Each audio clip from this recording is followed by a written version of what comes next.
Okay, we are live. Hey everyone, welcome. Welcome to the Disputed Lands. Good morning for everybody in the US. This is early.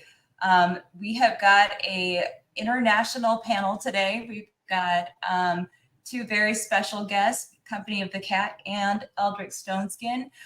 Would you two like to introduce yourselves? Company of the Cat, you want to go first? Hi, I'm Company of the Cat. My name is Philia, by the way, because I haven't said it before on the channel. I have a small channel about the Song of Ice and Fire theories, basically. That. Lore, mostly. So Excellent. If you like magic stuff, check it out. Excellent. And so Company of the Cat has an excellent channel. And if you like my videos, you're definitely going to like Company of the Cats as well.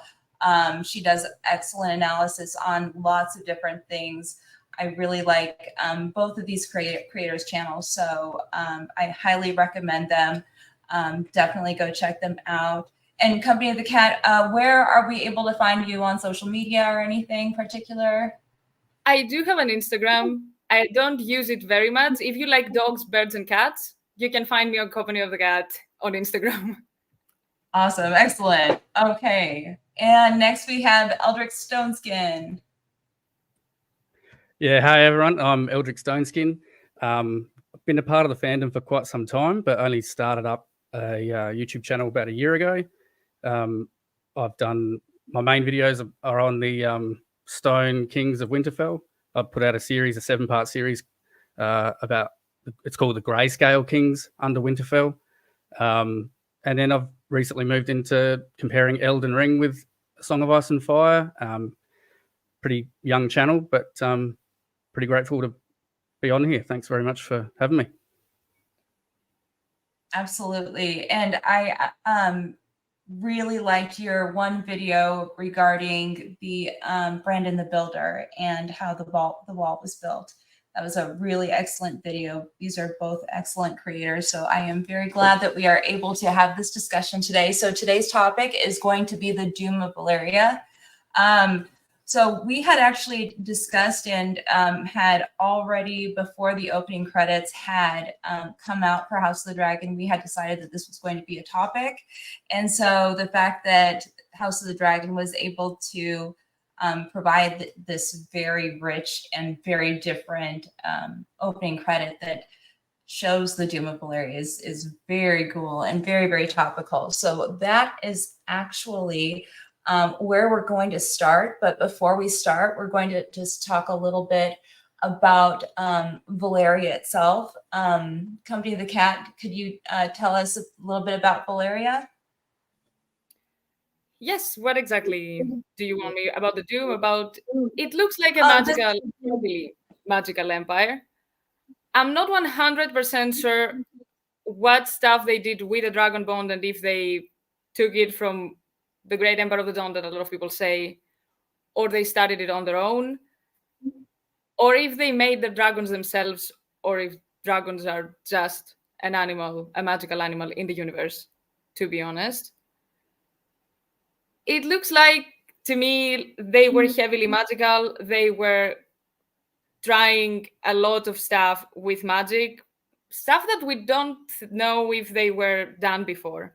Also, they were using it like on everyday artifacts and on everyday life, and they were trying other hybrids as well. This is what I want to say before the live stream started. With Gogosos and Gorgai, they're talking about other hybrids as well.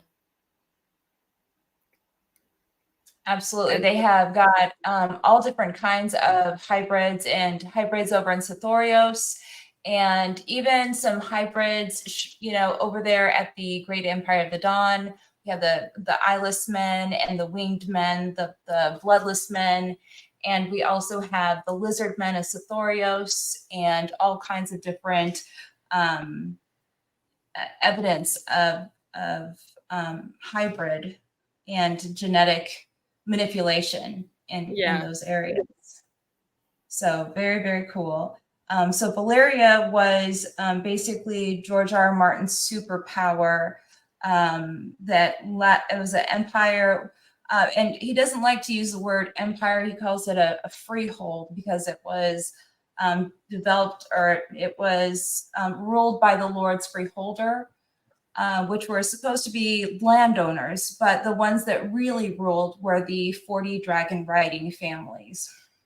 And the place had just like the best architecture. It was considered a superpower. It was very, very rich, and it controlled a lot of land and a lot of people. They had a lot of slaves. And this is the civilization that had begat the Targaryens that we know and love in our series. So the House Targaryen was the last remaining dragon lords left. And then the Doom came 400 years before the events of Game of Thrones. And we are going to take a look at our, there we go. We are going to look at the opening credits.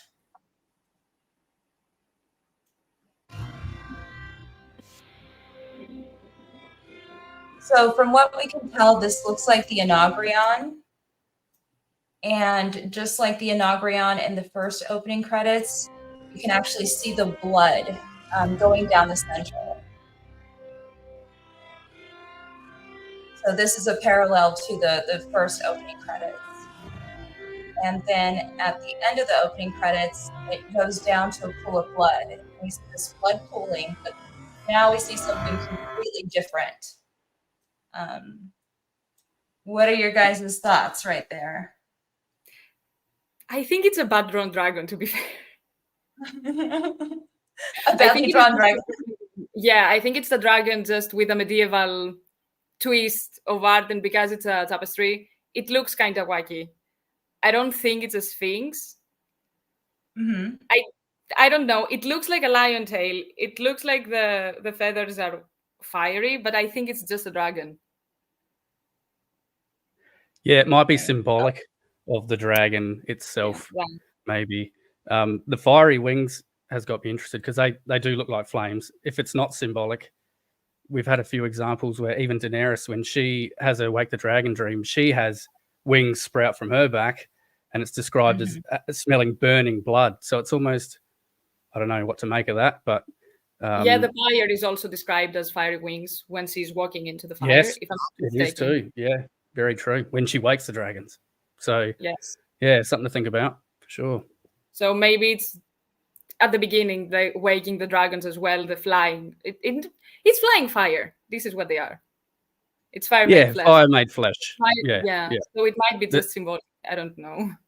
The head itself is, I'd say, symbolic, but the fiery wings, not so sure. But it's interesting.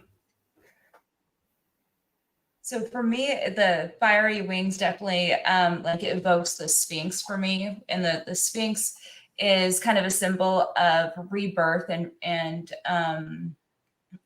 kind of making something anew. And another symbol that they do at the end of the credits is Vagar making an Ouroboros, which is another symbol of rebirth. So for me, I feel like this is just kind of, I guess, taking something and making something new, for example. And in the very first opening credits, we see the Inaugurion with the blood.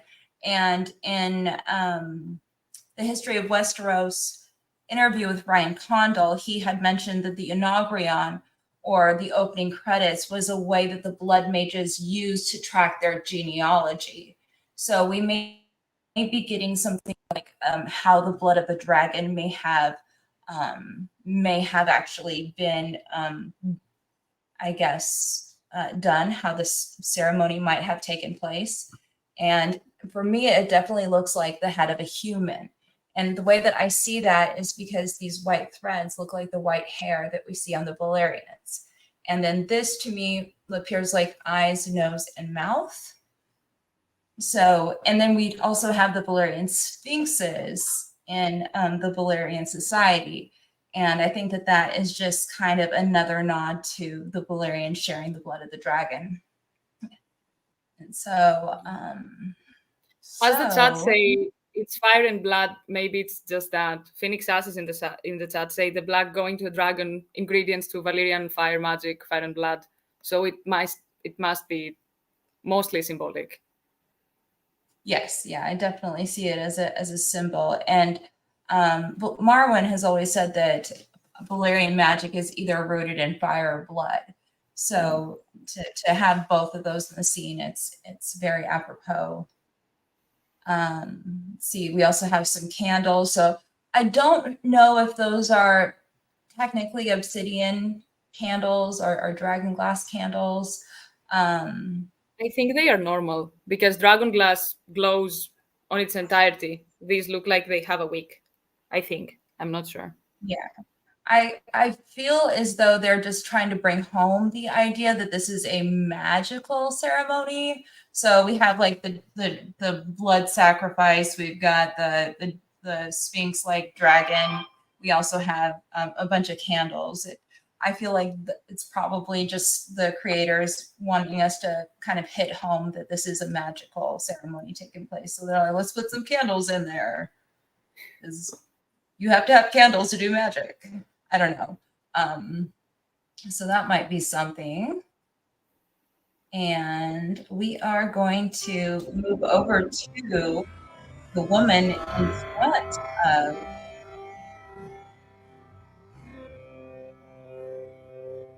this dragon. All right, we're going to stop right there. So what are your thoughts? Yeah, very interesting. I was speaking a little bit earlier about the blood and the gold. We see sort of gold dripping from the head and gold collecting at the bottom there. Yeah, right there. And as I was saying earlier, the Targaryen blood, the dragon blood, is referred to as the golden blood. Is it the golden blood of old Valyria or the golden blood of the Targaryens? Either way, the dragon blood is referred to as golden blood sometimes.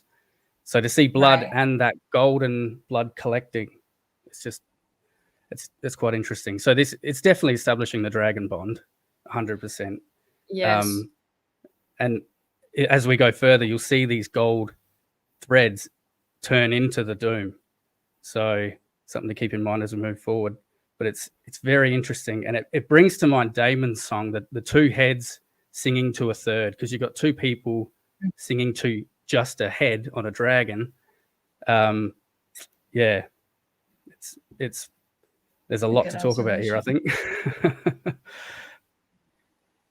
Absolutely. And so we see the man behind her, and it looks as though the dagger or the sword has already been used, because we see this blood dripping down. It almost looks like there's something on the sword. And I know we were talking about this possibly being, more than blood. There might actually be something there. And now somebody said it kind of looked like a tongue, and it does kind of look like a tongue, actually. Yeah, it's either tongue or heart. And to know, like, reading through the books, there's so many references to tongues being removed. That sprung to my mind. But also hearts as well. Yeah, but hearts, especially hearts with swords. Yeah, exactly. And it seems piercing through the heart. And this almost screams Azor Ahai and Nissa straight away. Yes, this is very evocative of that as well. It's very, very evocative of that. And this could be, it's telling us about both Dragon Bond and how Valyrian steel is created. It's definitely telling us a lot. One of the things that I noticed is it appears that he's collecting what's dripping down in a bowl below. He's definitely holding something, and it looks like he's trying to, I guess, collect that is what I'm seeing. Makes sense. They consume it very often in sacrifices. And even the Dothraki that do not believe it's magical with a stallion's heart, in reality, you eat it. So it also brings to mind, to me, weirwood paste, having blood in a bowl. It could be unrelated, but it's just come to mind. I don't think it is, because we also had the guy, what was the name? the guard's son that was drinking bull's blood and was becoming very strong Horse. and had horns. Bors the Breaker, yeah, that guy. Yes. Yeah, Yes, drinking there's blood and for strength. yes, and there's even old wives' tales that women, if they eat too much rabbit while they're pregnant, their children will come out with long ears. And I know that there's the eating of the stallion heart. You are also, it was said that you're going to gain that strength. And I believe that the cannibals of Skago specifically ate the hearts of the people, of the other warriors of Skane, and then they took the women. And so we see that heart consumption as well. Another, also, what's that? the giants also, according to Old Nan, they were eating whole bulls, heart and blood and bones. Now, I don't what know. is I feel true? like I feel like the giants got kind of a bad rap a lot of the time. I think They the definitely giants did for a have bunch of the stories- vegetarians. Yeah, the Yeah. giants they have in the stories are not the same giants. I think, at least, Yeah. like they're talking think about you're right. Skagosi or something like that, and not actual giants. I kind of agree with you. I feel as though, and this could be a whole different subject, but I do feel as though there were possibly a large race of men at one point in Westeros, and that might be what. Person. Yes. Yeah. And so that would definitely be a great topic for another discussion, because I've definitely seen that too. So that's very cool. So before we move away from the heart subject, in Elden Ring, George R. Martin co-wrote a fair bit of Elden Ring, the history and prior. In Elden Ring, you can, once you kill dragons, you can collect their heart, and then you can consume that heart to take on dragon powers. And if you consume too many dragon hearts, you actually become a magma worm. You start to transform into a dragon-esque being. And it's specifically a magma worm, which brings to mind fireworms. And just the general idea of consuming hearts and taking that person's power on. It's everywhere. It's a pretty common trope, but just something to keep in mind. There's a lot of parallels with Elden Ring. It's pretty crazy. But that's very interesting. With Araya, when she went to Valyria, one of the ways that you can get parasites, just like FYI, one of the actual ways that you can pick up a parasite is actually through ingestion. And we don't know what all Araya would have had available to eat in Valyria, if that's where she was, especially for a year. And it may have been that she was eating, if there were fireworms there, and if Valyrian was getting into a fight with her, that might have been the only food available for her. So that might be something to think about as well too. So maybe it's consumption, because we do have the bowl there, and maybe her arms are out waiting to receive the bowl. Yeah, and it even brings to mind once again Dany's consumption of the horse's heart, who she then gives birth to a dragon baby. Yeah, as well. Even though it's obviously not from the heart, it's probably right. No, but symbolic. it's kind of might be symbolic, yeah. And the Dothraki are also descended from the Great Empire of the Dawn as well, because we do have the evidence of a parallel horse riding society on the I'm dyslexic, so it is on the east side of the Bones, and there is a evidence of a huge amount of migration over the Bones during the time of the long night, because it said that all the men went different ways, and we see evidence of a huge exodus. And the Dothraki share more features with the people of the east than they do necessarily with the people on the side of the Bones where they are. So it's possible that this horse heart eating ceremony might have derived from something that is very, very ancient, that stems from that great Empire of the Dawn as well. So They also and we have know the that fire. the Valyrians. What's that? They also have the fire stallion myth. When they die, they believe that the stars are fire stallions. So it might just again be very symbolic of they eat the hearts and then they have fiery stallions after the death.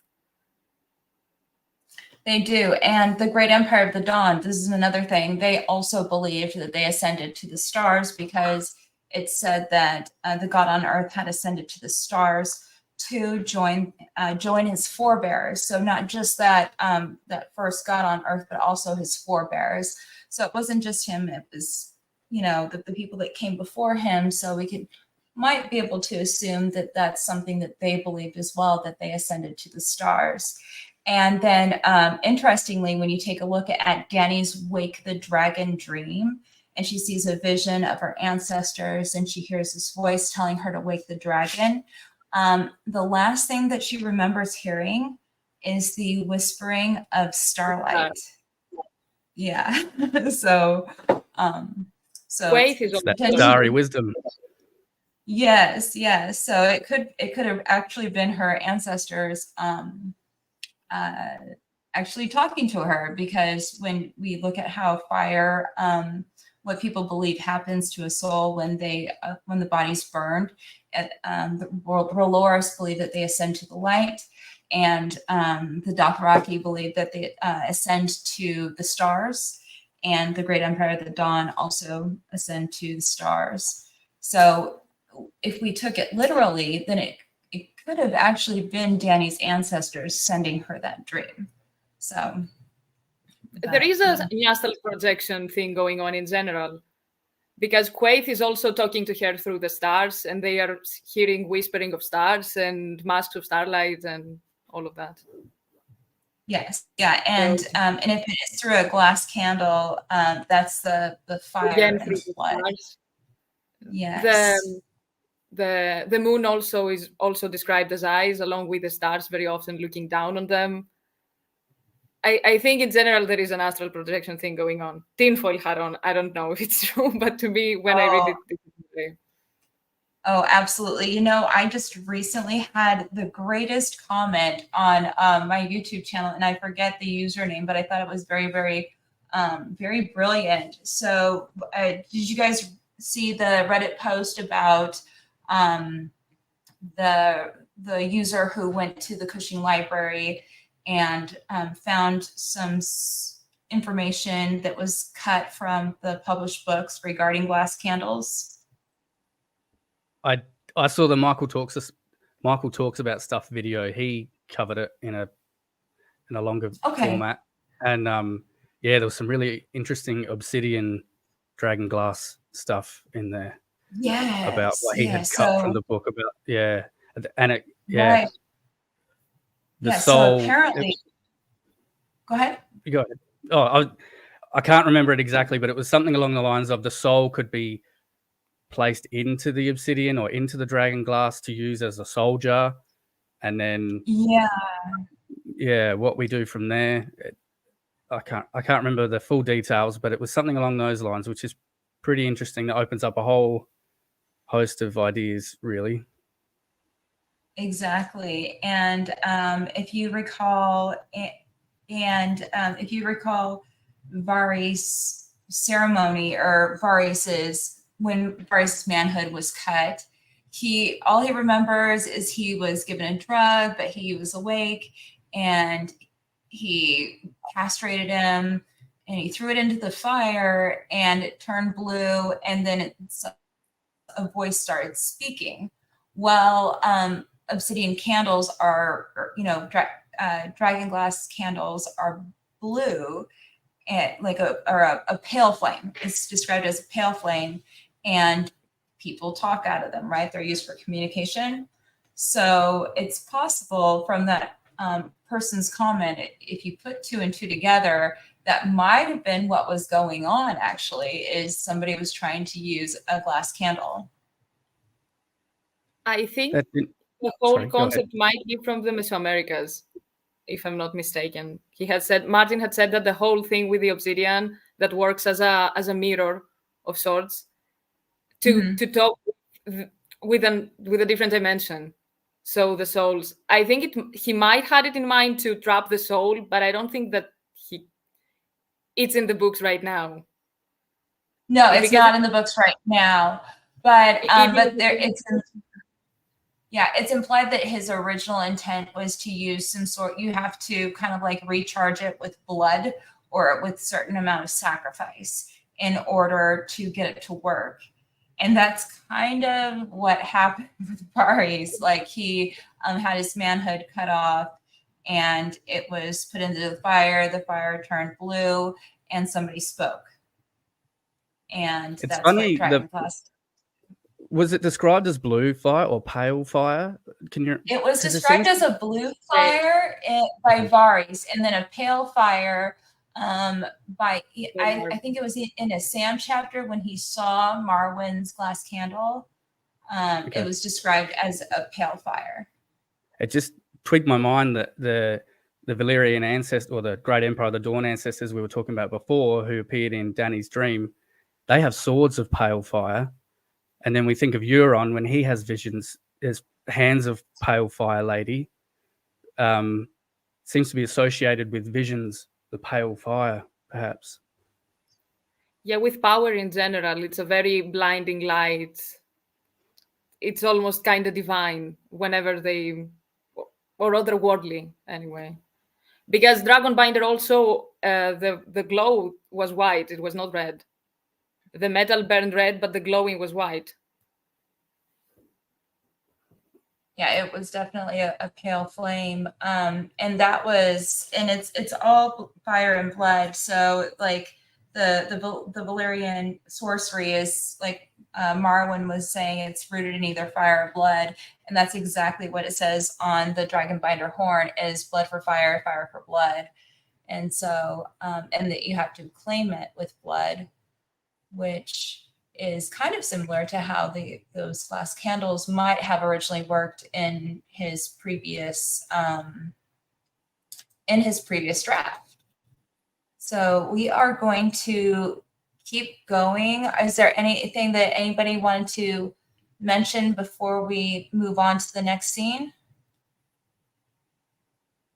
That the face looked like they were drawn by Picasso. Just that's one I want to add. I don't know what is going on with the drawing in this tapestry, but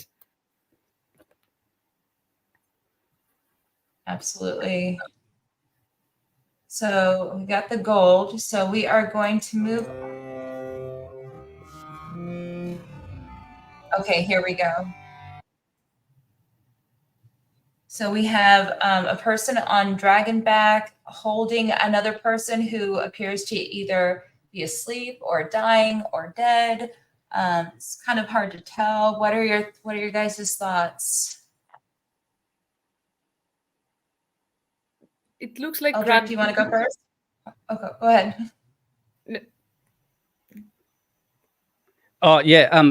The thing that I brought up was it looks like the HBO version of Dragonstone in the background. They appear to be on dragonback. Okay. And there's what looks like a female cradling a male as if he's been injured or something, but there seems to be blood coming from her. It's pretty confusing, and I'm not sure entirely what to make of it. But the blood and the golden thread still continue from the last scene from her head as we move forward, which associates these two with that dragon bond that we just witnessed. So yeah, it's up for discussion, really. I don't know what to make of it.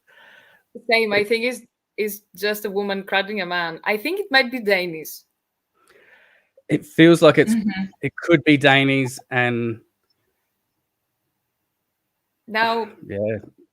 Did someone die before they left Valyria? Do we have any information about that? Because we don't even know their ages when they left Valyria, at least for Daenerys and Gaemon, if I'm not. We don't really know how old were they. It's hard to say.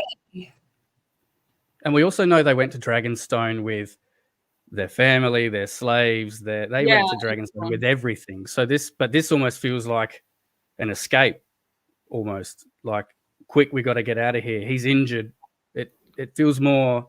It doesn't feel like they're just packing up and going there to live. You know what I mean? It feels a bit more drastic. Are we sure that the one driving looks like a woman? I'm not 100% about the second person. It looks like a man, but it could also again be a woman. Could well be. Yeah, absolutely. So we do have some new lore from the book that was opened up and the behind the scenes in Kristen Cole's quarters. And we got some information about Daenerys the Dreamer's mother, who was Olenna Targaryen. And the book actually says nothing about Aegon, and it's all about Olenna and Daenerys. So do you think it's possible this might be Olenna holding Daenerys? It could be, because they were saying that she was very shocked and very distressed, so maybe she wasn't in the right mind for her to take the dragon and leave or something. I don't know. Right.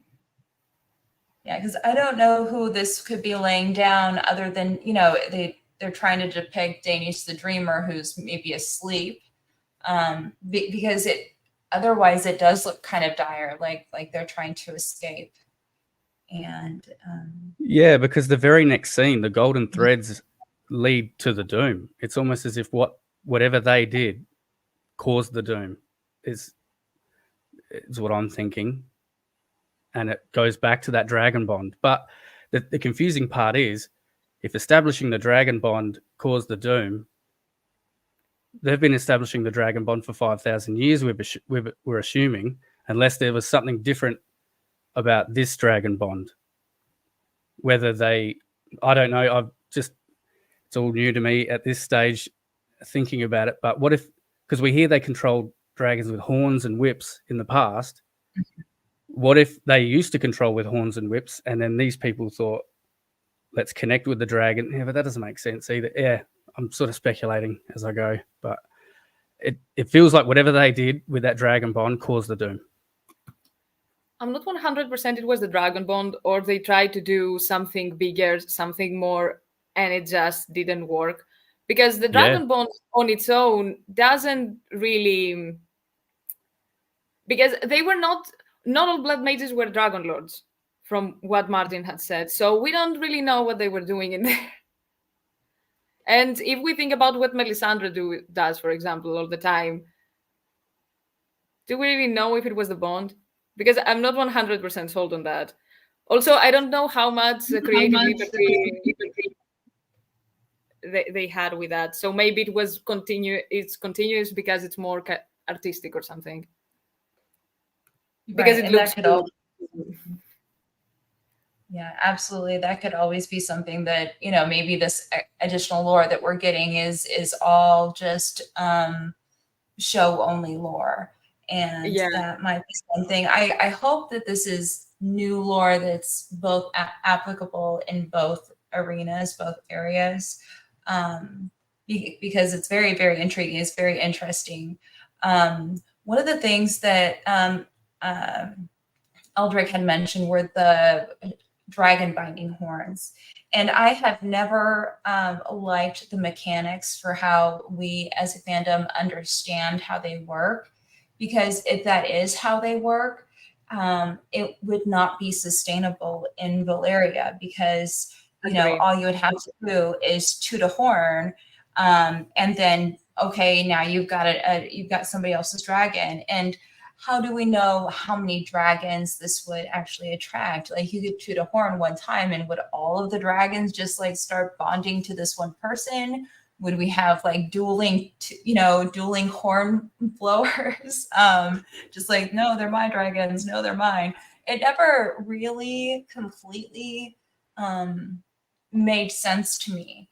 However, if this was something that maybe the blood mages had as kind of like a failsafe, if you guys don't act right, like almost like a checks and balances type of thing.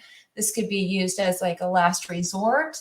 I was thinking maybe that's something, but we really don't know until the Winds of Winter comes how they Also, work.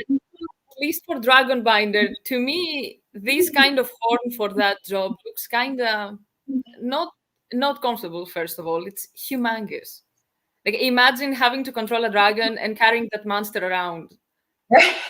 Doesn't make sense. I don't know. At least this horn, it should have been for something else. Also, we don't really know about the language. The fact that they say dragon doesn't necessarily mean that they're talking about real dragons, because they use the word dragon for dragon lords as well. They say we don't know the word about the volcanoes also, which makes sense because they were talking about the volcanoes being the parents of dragons. Right. We have some very big gaps in between the stuff we know about the horns. Absolutely. So Carl Karsnark, you are what you eat. That's very apropos. So it could definitely be how they actually do that. Oh, okay. So we have a super chat from Earl Koenig, and it's 10 euros, but there's no question. So Earl Koenig, thank you very much. If you have a question, please put it in the chat and we will try and answer that for you. But thank you very much. And I probably am butchered. I am terrible name butcherer. So if I did, I'm very, very sorry. Okay. So yes, Carl Karsnark said, "You are what you eat," and that is very, very apropos. So I know that you were mentioning Company of the Cat of the volcanoes. Now you've been doing a lot of work in your videos with volcanoes, and yes, I want to make a video about volcanoes in general because Asai also is volcanic. 100%. They were exporting dragon glass. So absolutely, something is going on there. Yes, from the places that I we know that there's two more high. I didn't hear you. I had a. Oh, so they have a caldera there too, like around Mar High, I think. There's evidence. Yeah, but I think the mountains that they have eastern from the Five Forts might be volcanic. The way they are talking is like they were harvesting the dragon glass from there, and they were exporting it. So it might be. There is also a caldera in Marahai.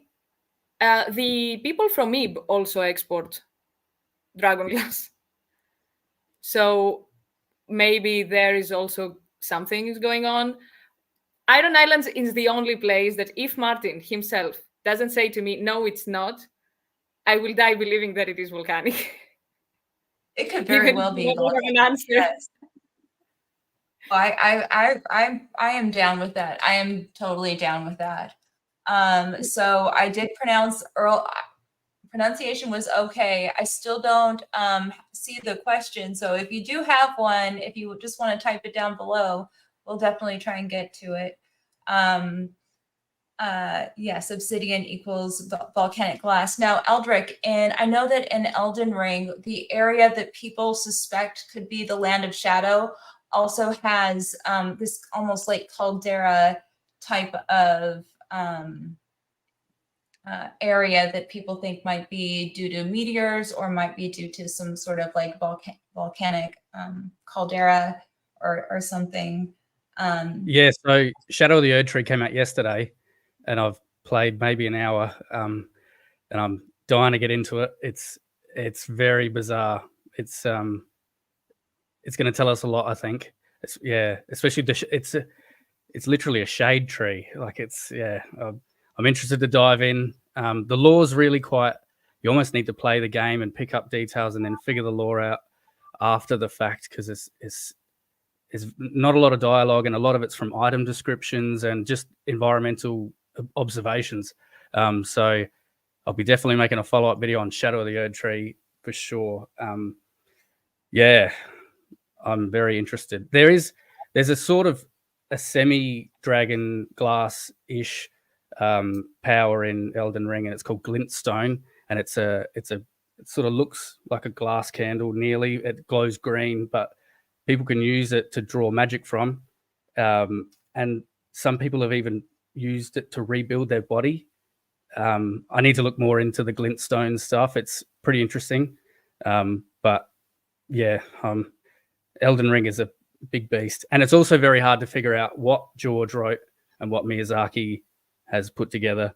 But Miyazaki, at the same time, is very influenced by A Song of Ice and Fire. He's a very big fan of George's, particularly Fever Dream. So sometimes it'll be a parallel to A Song of Ice and Fire because George wrote it, and sometimes it's a parallel because Miyazaki is actually quite a big fan as well. So it's either way, the parallels are interesting, whether they tell us anything or not. But I'll be sure to keep you posted on the Shadow of the Erdtree stuff. Yeah. Very cool. And so in Shadow of the Erdtree, they have the Land of Shadow, and it seems to be a huge parallel to the Shadowlands in Ashai. And they do have basically like this dark inverse tree that's basically like a shade of the evening tree. It's very, very cool. And so we do have the question. So it says, hello from Germany. It says, talking about the origin of Valyria, I've always wondered why there are no obvious descendants of the quote-unquote dragon people of the great empire of the dawn in Yi and hold on, let me see, in Yi and around, but only in Valyria. So I do have my thoughts. I'm going to hold them and let you guys talk if you guys have any thoughts on that. I do, but they are not very popular. Okay. I am not big on the theories that they are direct, like actual descendants, like they were born and they were from there. The magic might be the same, and they were using the same magic to rebuild a very similar empire. And this is why they have this stuff. But actual blonde white people in YT or in Great Empire of the Dawn, that they were the pre-Valyrians and they were there while everyone else doesn't look like that. It's very weird to me. Like, I don't think it's the case. I think it is just they were taught the magic. Just that. I'm not sure like blood relations are that prevalent. I don't know. Okay. And I have some different thoughts. Eldric, do you have any thoughts of that? I do.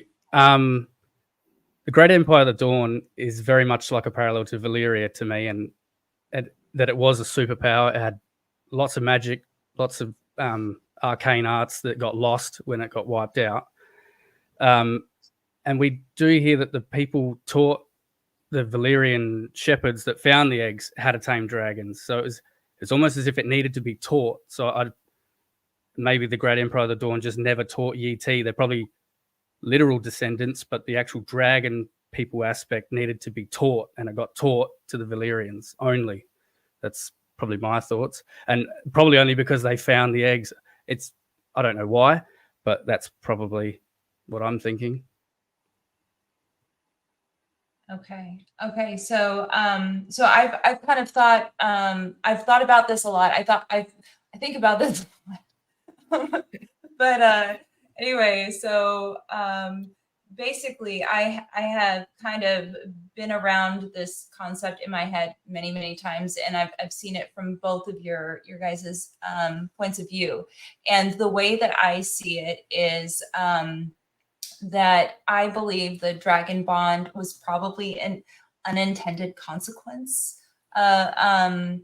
So if you look at Arya Targaryen, so what happened to her? I do believe that the Valyrians probably had to were used as hosts. So hosting those organisms was probably part of the creation process.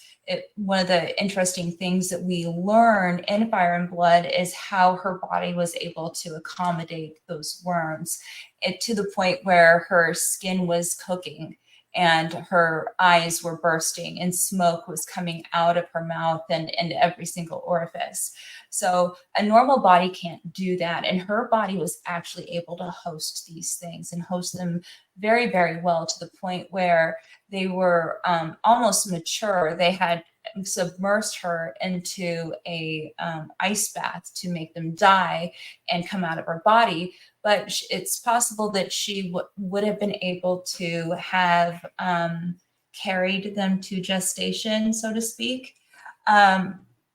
if they hadn't done that. So I do believe that the way that the whole dragon creation process does include some aspect of the Valyrians acting as hosts for that type of a magic.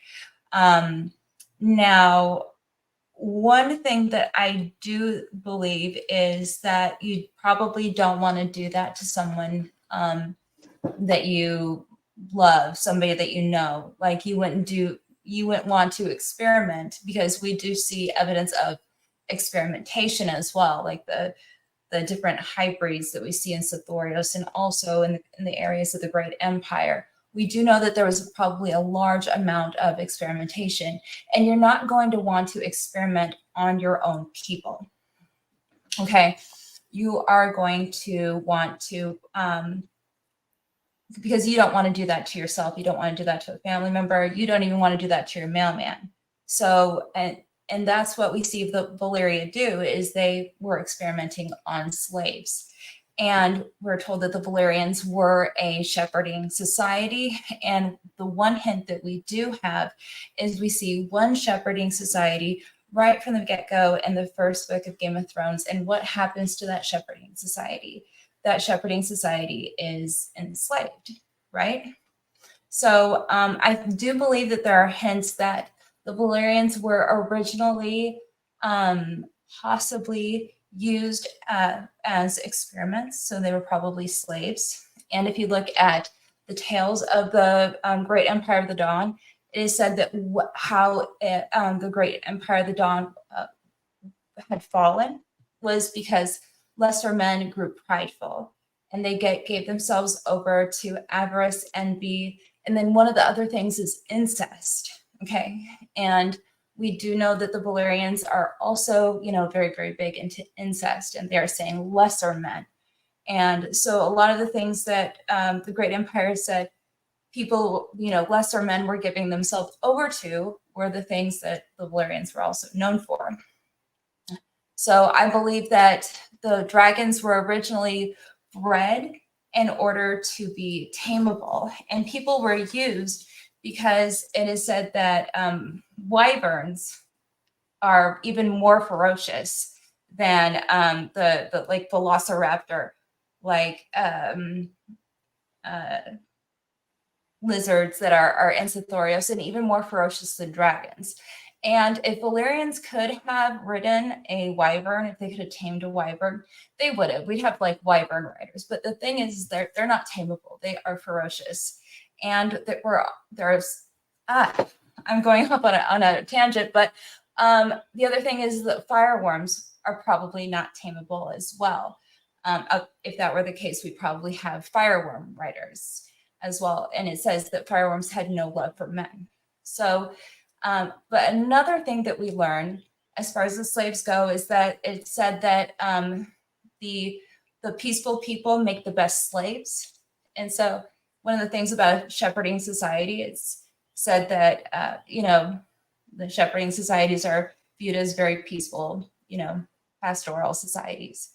So we're getting a lot of hints that Valyrians were originally used as these type of experiments, and that dragons were probably bred to be trained or to be tameable was probably the goal. And this bond that had occurred between the Valyrians and the dragon was probably a unintended consequence.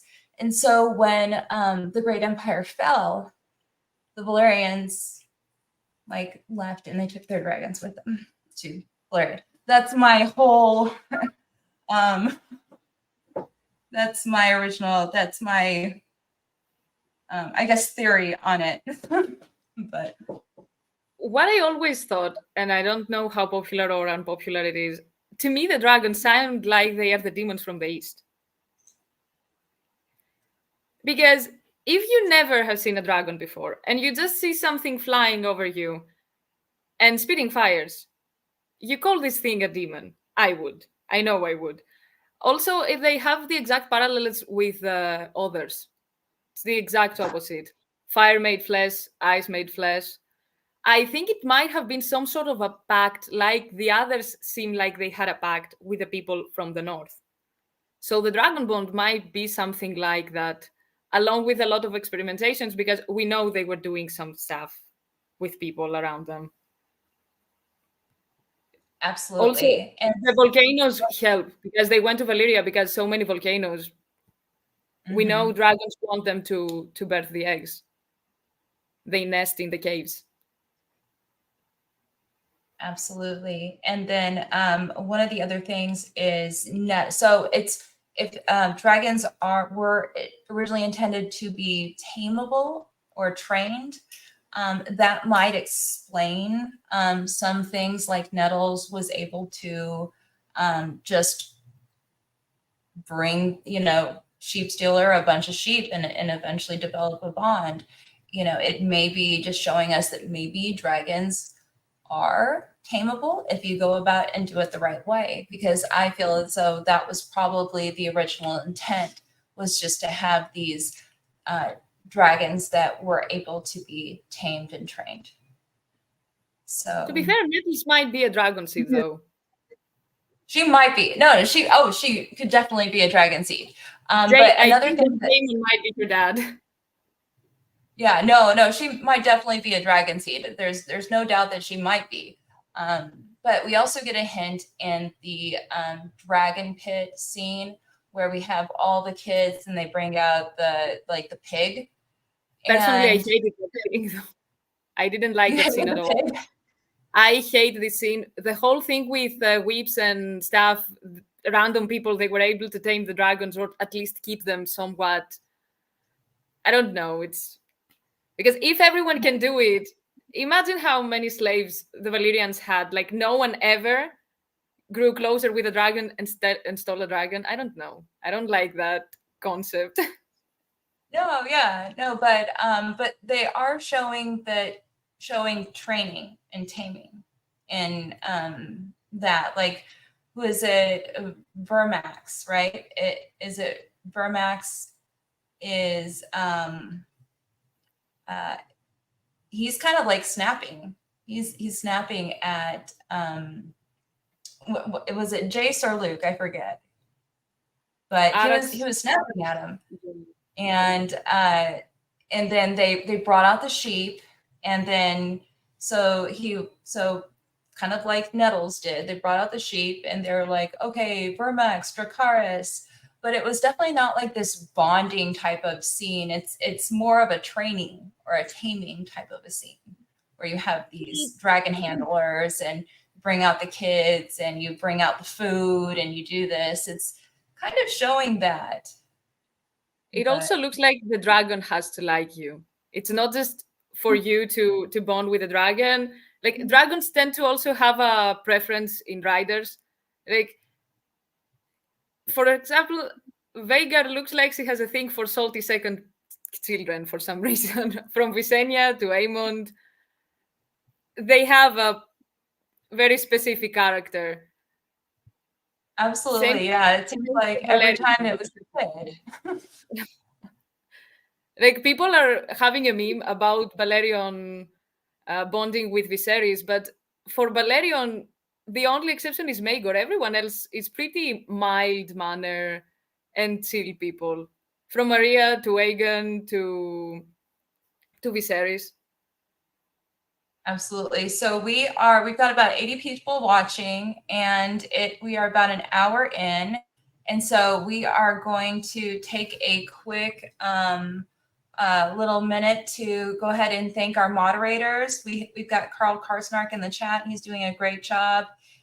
He is sharing links, and I really, really do appreciate that. For anybody that's just joining us, I've got Company of the Cat here and also Eldric Stoneskin, and we are discussing the Doom of Valyria. If we can go ahead and get links to both of their channels in the chat.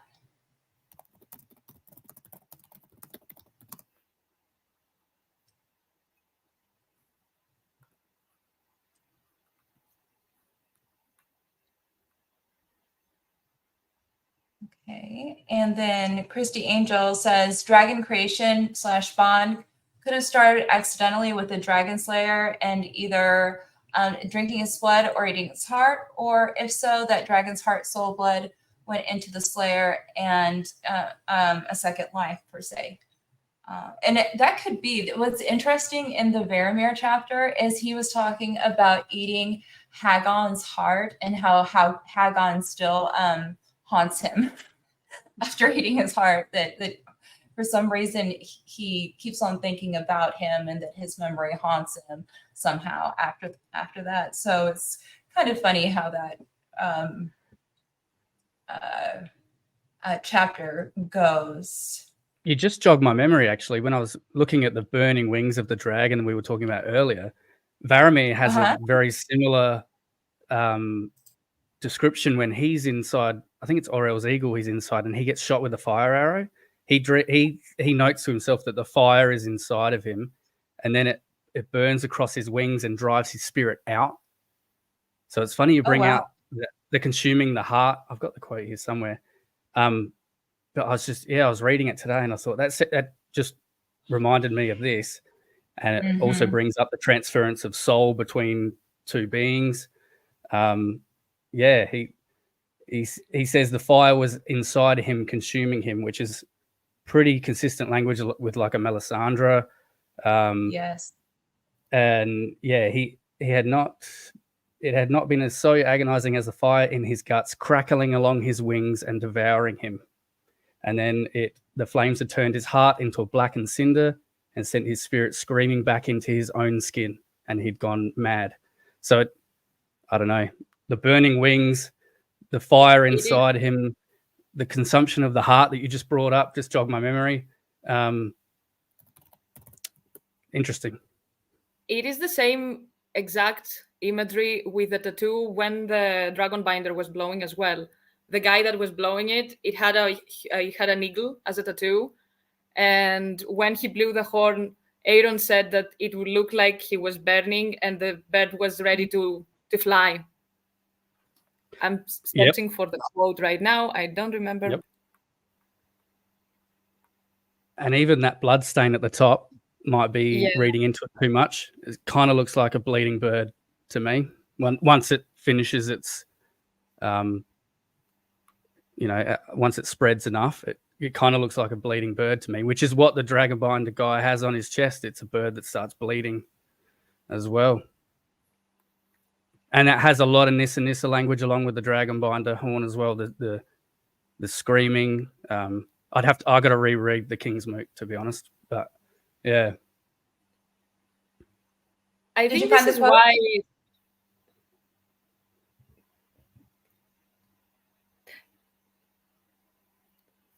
Oh, did you find the quote? I'm trying to, but it's in the Drowned Man, but I remember that thing. Do you use a search of ice and fire? Yeah. Okay. Let's look about the first. Yeah, the cheeks of the tattooed man were so puffed out they looked about to burst, and the muscles in his chest twitched in a way that it made it seem like the bird were about to rip free of his flex and take wing.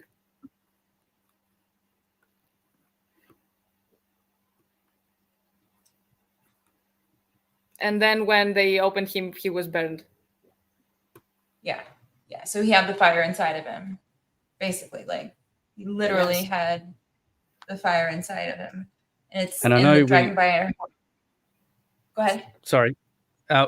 We were speaking earlier about this scene about the two heads singing to the one. Damon's song also has a line about binding the three.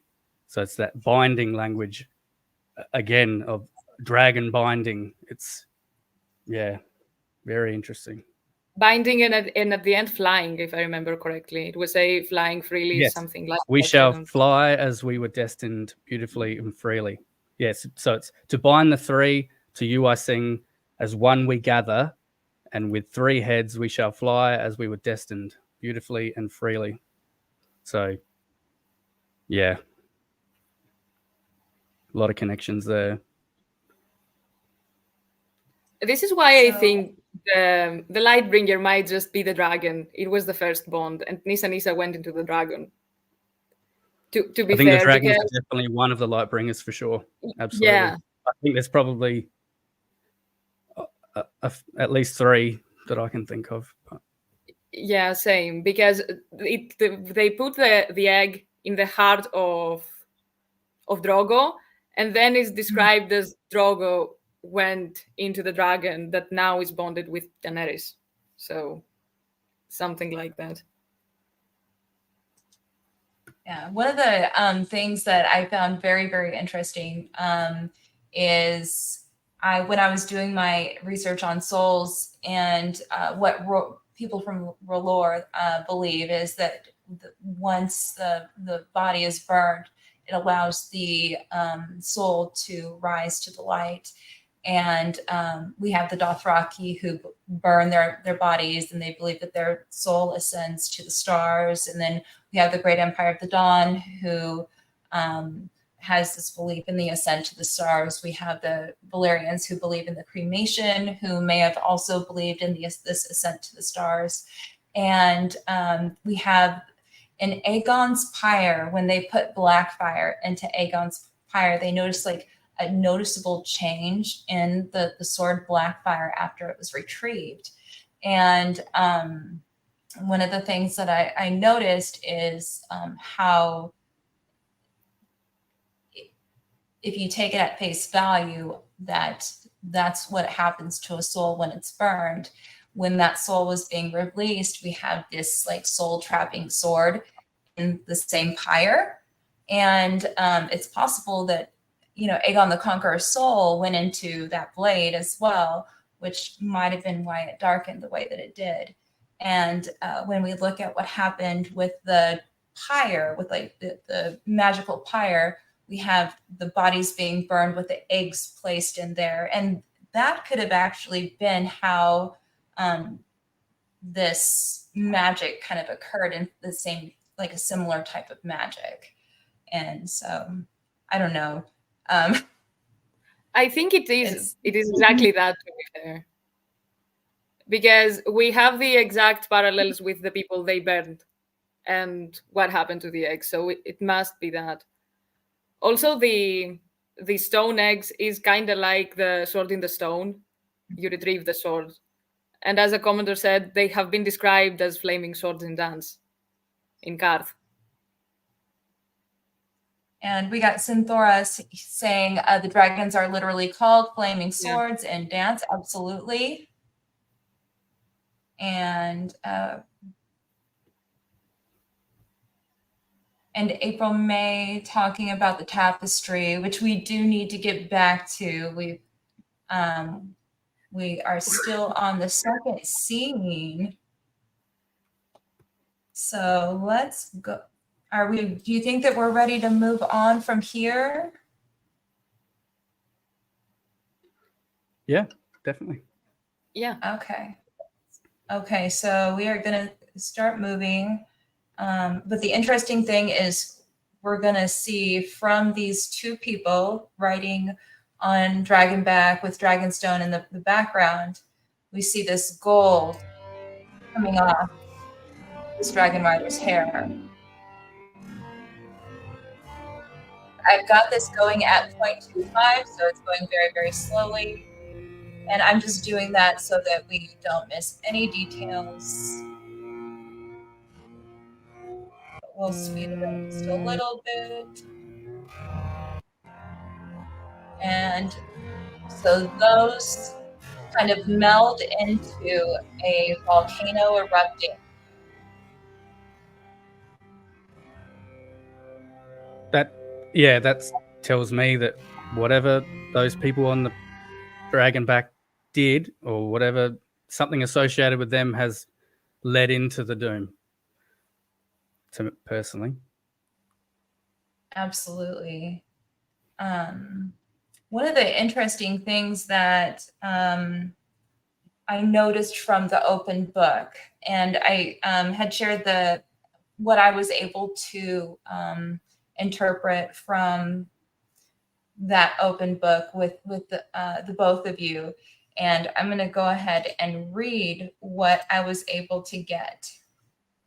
So, in the behind the scenes from episode 1, there is a book in Kristen Cole's chambers that was opened, and it's actually a book about Targaryen history and the Doom.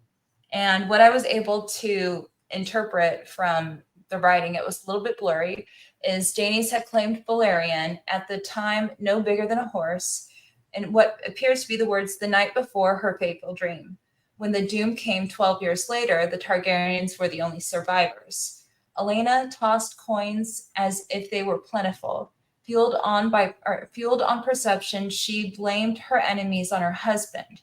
If she wanted something, be it a new dress, a jade tiara, or an emerald ring, she would have it.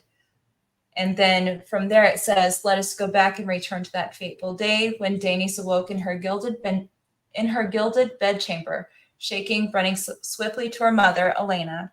She spoke of what she had seen. And so there's actually a lot unpacked in there, specifically when it comes to House Targaryen, because there are some people who theorize that House Targaryen had something to do with the Doom. And what we learn is that Elena Targaryen had enemies and that she had spent a lot of money. And we also, the way that this theory goes is that it was foretold that the gold from the Lannister gold would be the doom of mankind. And so the theory goes that somebody had sold their Valyrian steel sword in order to purchase the services of a faceless man assassin, because the faceless men are believed to have also been involved in the Doom. And because the Valyrians are the only Dragon Lords left, some people theorize that it was an inside job. And here we have information that Elena Targaryen, who was assumably, we can assume that it's probably Aenar Targaryen's wife, because that was Daenerys the Dreamer's mother. It's probably both his sister and his wife, because they practice incest. She may have come from a different family, but we learned that she spent a lot of money and that she had a lot of enemies. So it seems like this book might actually be a little bit of a smoking gun. Did you guys have any thoughts about what? The line that got me, because I went and looked at the picture and typed up before I'd seen what you had written, just to see what I've read, and there was a line that says, Elena Targaryen, it must be said, was sour and gloomy woman. Her family's fall from dominance vexed and angered her. But we were always told the Targaryens were quite a minor house, not a dominant house. So Exactly. I wonder if the victor has written the histories and said that they were not a very big house. I'm just thinking on my toes. But yeah, the fall from dominance is a bit shocking, because if you have fall from dominance, the best way to gain dominance is to leave, go elsewhere where there are no other people with dragons, and wipe the rest of them out. So Yes, just an interesting line I picked up as well. Yeah, I think it's George sneaking in some good lore. Yeah, that's a big one, is that the Targaryens used to be a powerful family, and they fell from being a dominant house to just a very minor house. So we see that they have enemies. We see that they had fallen from dominance, and we also see that Elena liked to spend a lot of money. So if they were, if they were hurting for money, then it's possible they might have been open to selling one of their Valyrian steel swords. It might be kind of self-fulfilling as well, because if so many people were not as stuck to the dream of don't give this to the Lannisters because the gold is going to destroy us, when the people did not have money and they were in a very bad position, they decided to, okay, we're going to do that, we're going to have money, and if the rest wiped, we're okay, we're here. So I think it might be that as well. It's not exactly that the Lannister gold is cursed or whatever they believed, but it's direct consequences of the dream. Absolutely. So I need to step away. For one moment, if you guys want to go ahead and just talk about anything specifically that you noticed about the Doom, or anything that has been on your mind that you want to mention, go ahead. I'm going to be right back.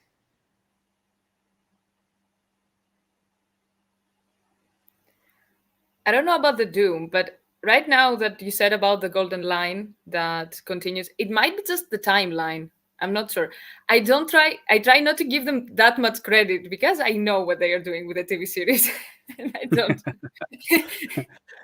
I probably would have thought the same if they hadn't referred to the as golden blood. That's what sort of triggered me to think it, because it is blood with gold through it. I mean, it could be nothing, but it seems to be tied to the Doom somehow. That the golden thread seems to be weaving, like you said, like a timeline, seems to be weaving its way through, and it ultimately caused the Doom. It might be both also. Like they decide to make it that way because of the golden blood, and because like the whole intro is like a timeline of the Targaryens. Rise of Valyria, the Targaryens, and then we have what happened in Westeros. Yeah.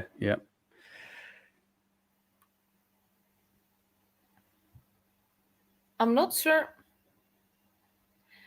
what is going on with the... I'm pretty sure we will have another physical catastrophe because of Doom of Valyria, to be fair. Like everything that happens leads there. So we might see what is happening in Valyria with Euron.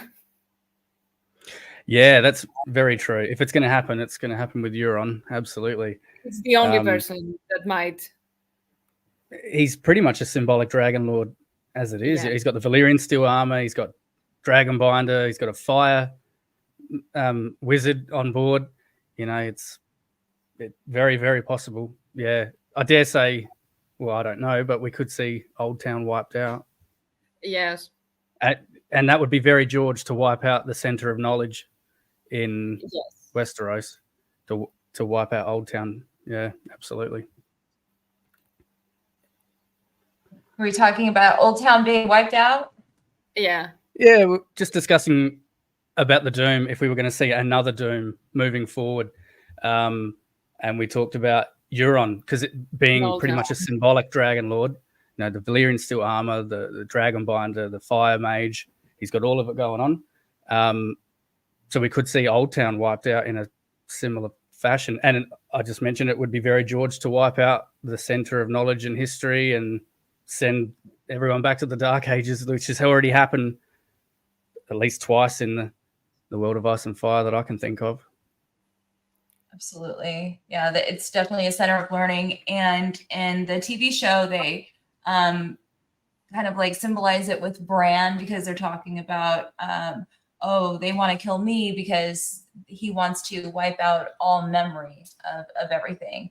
And that's kind of what would be happening because there's a lot of parallels with the knowledge that's retained in the weirwood in a library, because it's like all of our songs, all of our stories, everything that we've ever known in this world. And so there's a lot of parallels with that. And so with that being the intent of the Night King in the show, Euron burning Old Town and wiping out all of our knowledge, and all of our histories and everything. It's basically the kind of like a parallel to those. And the old town, the high tower itself, is pretty much a symbolic weirwood in the fact that it's pale stone. Yeah, It's and got fire. a fiery red canopy at the top. It's the center of knowledge. We got grey maesters with ravens. Like, it's just, and actually this might add to one of your videos, Crowfood's daughter, about the green men and how potentially the weirwoods used to be green. When the high towers are at war, it burns green. So you've got a green weirwood. And you might see Azor Ahai, like a Euron, Azor Ahai invade that weirwood, and the canopy turns red, potentially. Something along that, you know. Absolutely. And I'm not the only one with a video about that. Company of the Cat also has a video about that. And if we can get the moderator to go ahead and drop that video in the chat. It's my first. I think it's my first one. Yeah, I think you referred to the one about Garth. Yes. I'm not sure what video we're talking about. Oh, you don't want to watch. No, you also have a theory about the weirwoods being green, right? Yeah. Because they talk about. I also think that the green men are just the trees. They were like the green seers on the trees, because the description we get about antlers, about green hair, about green hands, it's pretty much a tree with a person sitting on it. It sounds weird, but it's basically a green seer. That's basically what the green men are. Is we've got a bunch of green seers over there in the Isle of Faces, and you do know that was kind of confirmed. The theory was kind of confirmed that they were originally green. Did you know that? No. Yeah, for the calendar. Yeah, there's some artwork. Yeah, I haven't seen and the 2024 A Song of Ice and Fire calendar. Is it 2024? I think it's 2024. So. A Song of Ice and Fire calendar. I'm gonna say it's like the cover. I believe it's the cover, and it's showing the Isle of Faces because it's got Lyanna and it's got Rhaegar and it's got a tree carved face, and there's a bunch of tree carved faces around, and it looks like it's the Isle of Faces, except the trees are green. Yeah, I mean, we know that even outside of the Isle, they were carving faces on the trees. There is an oak, a huge oak that looks angry somewhere in the north. We have John describing it. Yeah, and there's 3 carved. Yeah, there is a description that says that it looks so angry and that roots are ready to come out of the earth and fight, something like that. I don't remember where. Yes. Somewhere close to Molson. Yeah, there was the drunkard, and then there was the angry one, and there was a third. They did that, but we know that in the Isle of Faces, there's probably trees. You like trees, of course. There's probably weirwoods. Right. There's probably weirwoods. There are some of them are weirwoods, and some of them must. I don't think that all of them. Like, can you see? You cannot go there. We know that you cannot, except if you're Howland or something. But do we know if they can see at least on the shores? I don't think you can. I don't either, because if everything was red, they would know that, okay, there are weirwoods there. Yeah. If they could see it. I don't think that you can, but it's interesting because we do have these like trees that they do appear to be weirwoods, and it does appear to be the Isle of Faces, and they are green. So it's very, very interesting. We also have the Summer Isles with the talking trees that we know that they were carving stuff on their trees and say their histories, which is pretty much the same concept. Yeah, and those are the golden heart trees.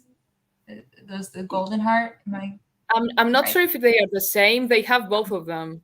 I'm not sure if we are told specifically that one is the other. Bet Blanc says golden heart tree. Jamie's lance was made of it. Ah, thank you.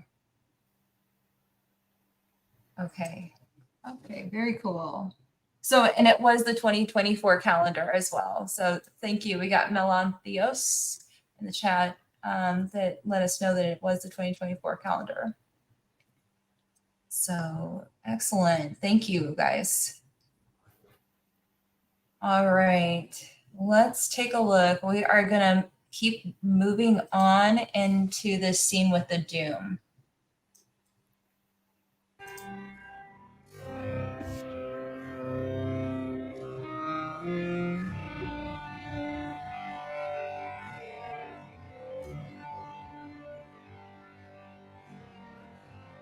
Okay, and that's pretty much the full span of it. It's actually very beautiful. Yeah. It looks You can- amazing. They've done a great job. Yeah.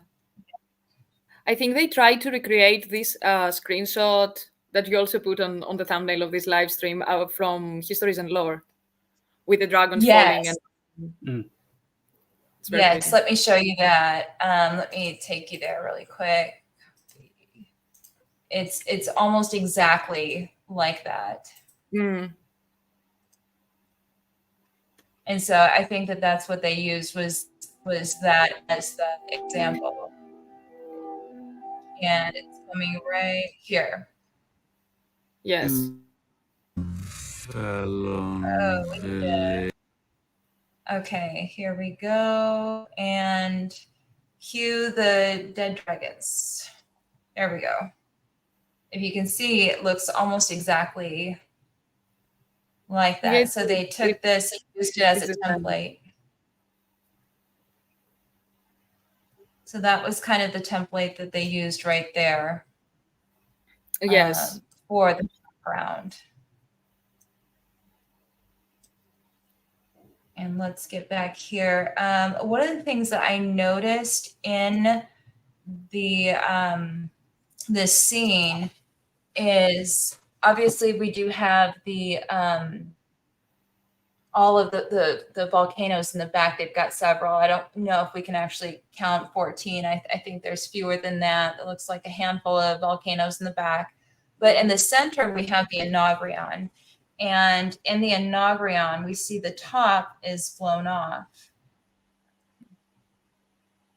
If you can see, that's what it's basically trying to depict, the top being blown off. So it's showing it's connected, but it's also it looks, if it even looks like a volcano, they have it being it will like that and blowing off on the top.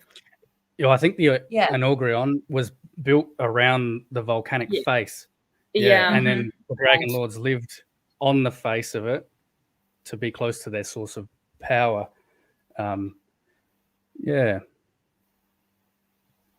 Exactly. So it looks like whatever they were doing to me, it looks like whatever they were doing on the Inaubrion might have been might have had something to do with what happened. Yeah, I mean, it looks like we're using the volcanoes, to be fair, as a power source or something. And if they are so many and so destructive as Mokoro is saying, it's very similar to Hardhome as well. Which they were doing something and then things just. Absolutely. So I have a quote. I have a quote from George R. R. Martin's interview with History of Westeros. So History of Westeros sat down with George R. R. Martin after the first season, and they talked about a bunch of topics. We might even pull up the interview itself. But one of the things that I found interesting is he referred to it as an accident. If I can find it. I watched this just the other day when I saw it in the outline, and there's a lot of stuff he said in that one little question. It was like, okay. Yes, he said a lot of stuff about the Blood Mages as well, and in some other things. Yeah. The Blood Mage stuff is very interesting. Let me see if I can find it.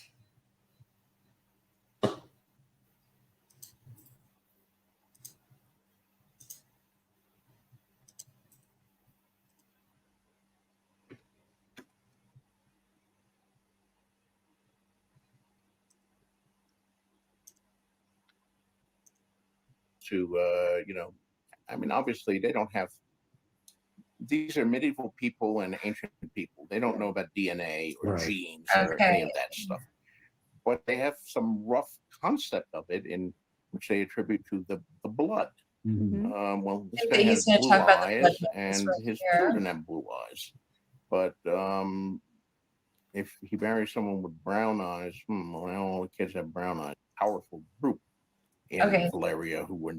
Here we go. So we're talking about the blood mages in Valyria. So this is a huge piece of lore that he brought. They have some things. So we can control dragons. We don't want to lose that ability. Not everybody can do that. So we better keep it in the family, so to speak, or at least with the other dragon riding families.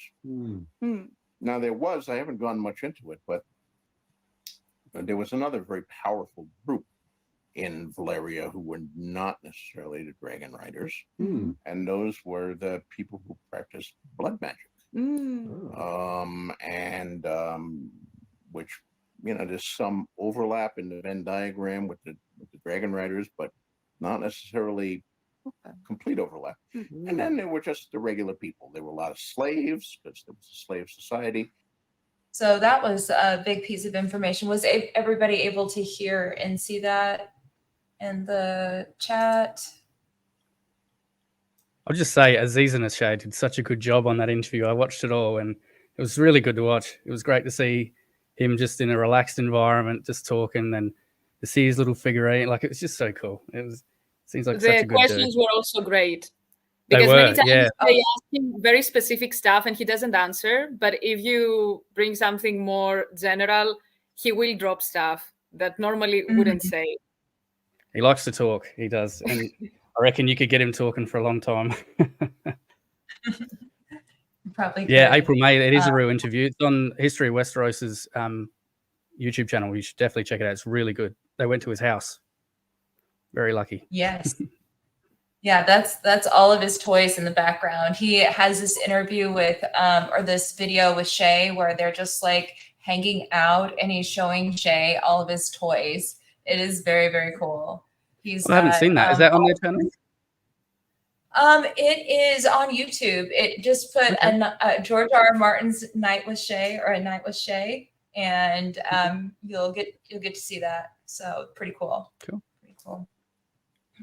So there's that. So we get this huge piece of lore information that the dragon riders weren't the only like super powerful people in Valyria. We also have the blood mages, and we know that the blood mages were the ones that were also in charge or that were responsible for the creation of dragons, for probably a lot of the magic that happened. Those are the people that Viserys tells us did everything on top of the Inaubrion. Like, this is, we had always assumed that it was probably the dragon riders who did this, that it was just, they were dragon riders and sorcerers and they did it. But we have a whole separate group of powerful people.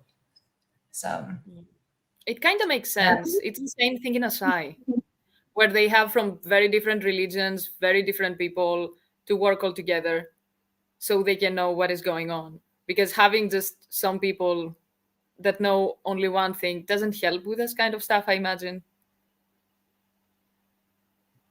Absolutely. So, and it's also in the Sefton Barth has suggested that it may have been too many assassinations of blood mages that had caused the Doom of Valyria to happen. So we see this connection with blood mages as well. So maybe the Targaryens had some beef with one of the blood mages, or something happened between one of the blood mages and the rest of or maybe the blood mages and the dragon riders. Maybe there was rival factions. I'm gonna go to the exile, Einar the exile that you sent on the stuff that we're gonna do, because the epithet exile is kind of weird. Did they send them away and they took the rest of them because they knew something about the Doom, or they saw something about the Doom, or it is just a Brienne the Beauty kind of thing like, oh, look at this fool, he left Valyria, that is the strongest, and now he's in the exile alone. We don't know. I don't know. Yeah, so the term exile, it kind of has some derogatory connotations, because exile is something that happens if you are forced to leave your hometown or leave your home country or your homelands because something happened, because you did something. It is either directly he was exiled, or it was kind of mocking.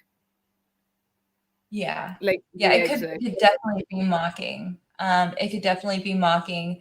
What I did was, George R. R. Martin has said that he has a lot of influence from like ancient Rome with Valyria. And in ancient Rome, they did do a lot of exile. So that was an option. You could go into exile, you would lose your citizenship, and you would be exiled. And there were 3 different types of exiles. There was basically where you are forced to leave and you are supposed to stay in a designated place, and usually it's a remote island that you cannot leave, or which happened to, I think, Cicero and a bunch of other, usually it's the more powerful people, because they don't want them, it's usually political too. And then there was another one where you would have to stay within so many miles away from Rome. And there would also be something like a self-imposed exile, where people would say, okay, I'm just going to leave and not going to come back. And that might be what, Einar is a self-imposed exile, where they just decide to leave and not come back. Or it could be the other way around, where something happened. And so we don't know. And it's very, very interesting. But I don't think that the Targaryens would want their forebearer to be known as the exile if it was something that bad. So I don't know. Also, Dragonstone could have been an exile, like a remote island that could have been an exile place, because we don't know why they built Dragonstone so many years before. And especially in Rome, they were living in estates. Like, exile me to Sardinia, I don't have an issue with that. So it could be something similar to that. It could definitely be that. Stannis has always said how like gloomy and awful and nasty Dragonstone is. So it could definitely be a place of exile. And when Valyria is discussed in the World Book, Valyria is described as like the most fertile land in the world before the Doom happened. And so you almost think of like this almost like Highgarden-esque place with sulfur and brimstone around you, but it's still gorgeous and beautiful, and it's like the center of everything in the world. It's a superpower. So Dragonstone in comparison is probably not that great. Not that great. So let's see. Exile on Main Street is a great Rolling Stones to Carl Karsnarg. It is. So the Greeks colonized. Oh, it says the Greeks colonized Sicily and Sardinia in real life as well. Yeah. Very cool. So yeah, so it's very, very possible that something happened, and we do see this mention of the Targaryens having some sort of fall from grace or some loss of power. So we have the Targaryens spending a bunch of money, having a loss of power, and then going to then Dany's also having the dream, and then them going to Dragonstone, which is a lot to unpack. One of the other very, very interesting things that I do want to point out in history is the end. Because at the very end, we see a volcano again. And with Aegon and Rhaenyra. And I wanted to show you that really quick.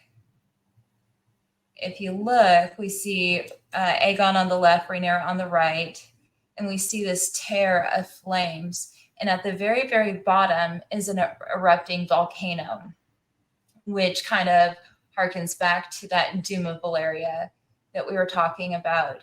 Now, in the books, there is a song, and the song is called The Dance of the Dragons. Do you guys know what the song The Dance of Dragons is about? Where was that? It's it's just a one line mention. It's a one line mention. We don't have any I'll give lyrics. you a hint. I will give you a hint. It's sung in High Valyrian. So do you guys know what the song The Dance of the Dragons is about? That's a song that's sung in High Valyrian. I forget, but it must be about bringing about their own doom, I'd imagine. Yes, so Yeah. that's correct, Theos. It's a tragic love story, and it's about the Doom of Valyria. The Dance of the Dragons, the song is about the Doom of Valyria. And so, and it's just like a one-liner that is mentioned very, very briefly in A Storm of Swords. It is Tyrion, looks like Tyrion 8 of A Storm of Swords. It said, Colio. What's that?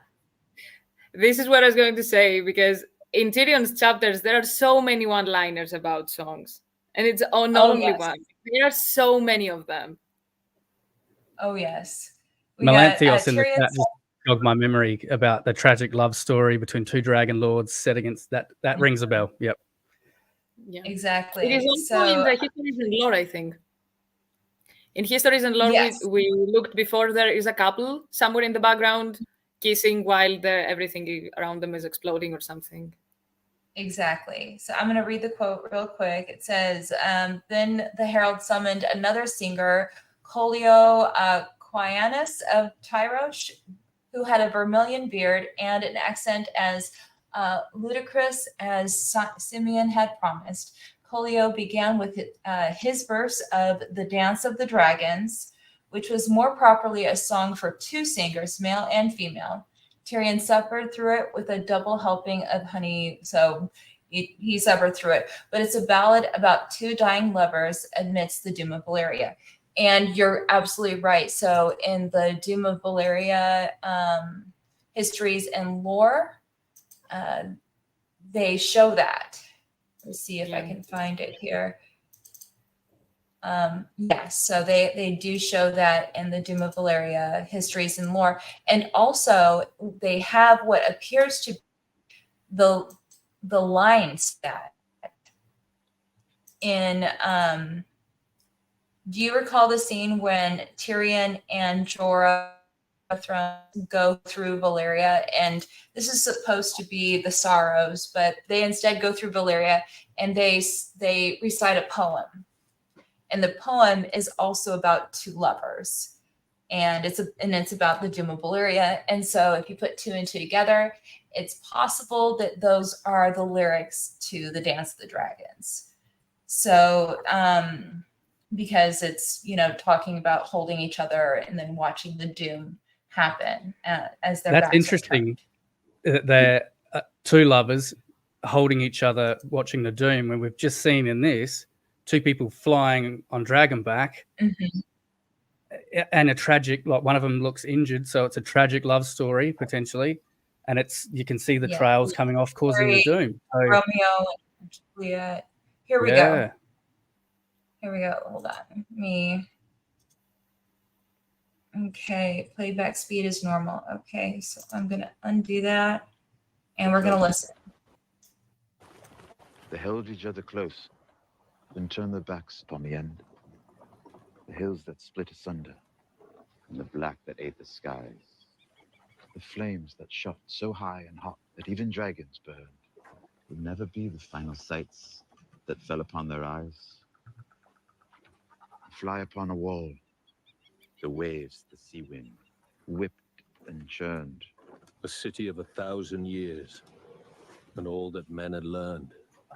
The doom consumed it all alike, and neither of them turned. And I would clap. there it is. God, it was a So good show, we have. wasn't it? What's that? It was such a good show. It just takes you back. Oh yeah, that was a good show, a good episode. Other than that season 8 thing, we won't talk too much about it. Absolutely.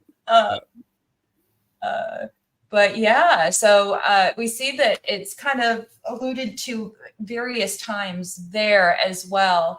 But what's interesting is the term, the Dance of the Dragons, associated with the Doom of Valyria. And it's because the Dance of the Dragons was basically a civil war. And we are getting hints that there was probably maybe some rivalries and maybe some political strife with the Dragon Lords during that time. And George R. R. Martin has said that the rival Dragon Lords would often vie for power. So it's possible that what we're getting with the title being the Dance of the Dragons is maybe a hint of what was going on. So there's that. And even the dance itself, like what we're witnessing in House of the Dragon, it essentially brings their own miniature Doom, really. You end up with such a... Just like the Doom, you end up with only a few dragons left, and then magic dies. Yeah, and even after the Doom, they said magic, it didn't die. It's still a little bit left, but most of the magic in the world dropped off. And it seems to be the same after the Dance of the Dragons too. It does. Yeah, and it really is, because they told Dany that now that your dragons are back, the guy over there can do that and that and that he couldn't do before. So it is connected. It must be connected. Absolutely. I've got a quote from Fire and Blood. It says, dragons were, and this is right before the storming of the dragon pit. So the shepherd gets all the small folk riled up, and they do what they did. So here's the quote. Dragons were unnatural creatures, the shepherd declared. Demons summoned from the pits of the seven hells by the fell sorceries of Valyria. That vile suspect where brother lay with sister and mother with son, where men rode demons into battle whilst their women spread their legs for dogs. The Targaryens had escaped the doom, fleeing across the seas to Dragonstone, but the gods are not mocked, and now a second doom was at hand. The false king and the whore queen shall be cast down with all their works, and their demon beast shall perish from this earth. The shepherd thundered. All those who stood with them would die as well. Only by cleansing King's Landing of dragons and their masters could Westeros hope to avoid the fate of Valyria. So there's kind of that hint of a second doom at hand as well.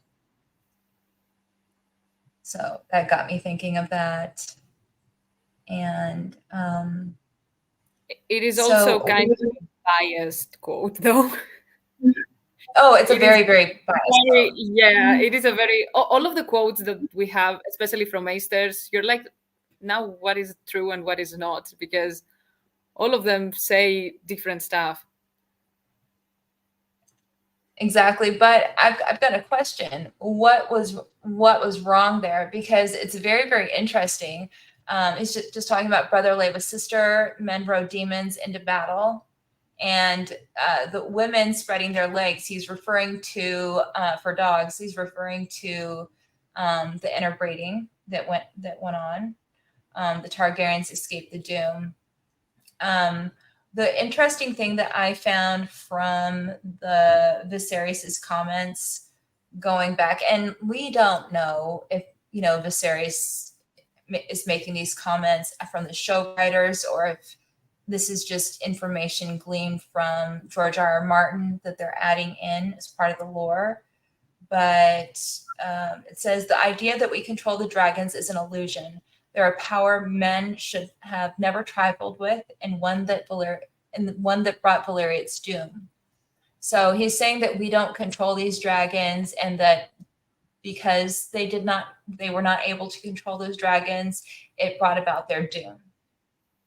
And we also have hints that there might have been some civil war or some strife between the factions.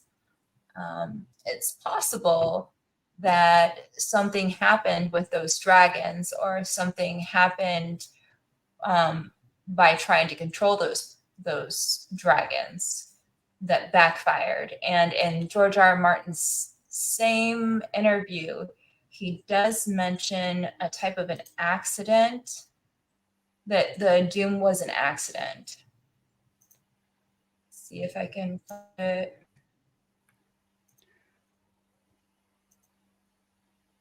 Let's see. Yeah, I wonder if that scene that we see at the start of this, where we see the two people with the dragon, the person-headed dragon, I wonder whether that's normally it's a different process, but something went wrong this time, and it was trying to trifle with controlling the dragons, as Viserys says. That's what brought about the doom. Maybe something went wrong. I don't know, but yeah. Yeah, I was wondering if maybe the blood mages were trying to make a more powerful beast.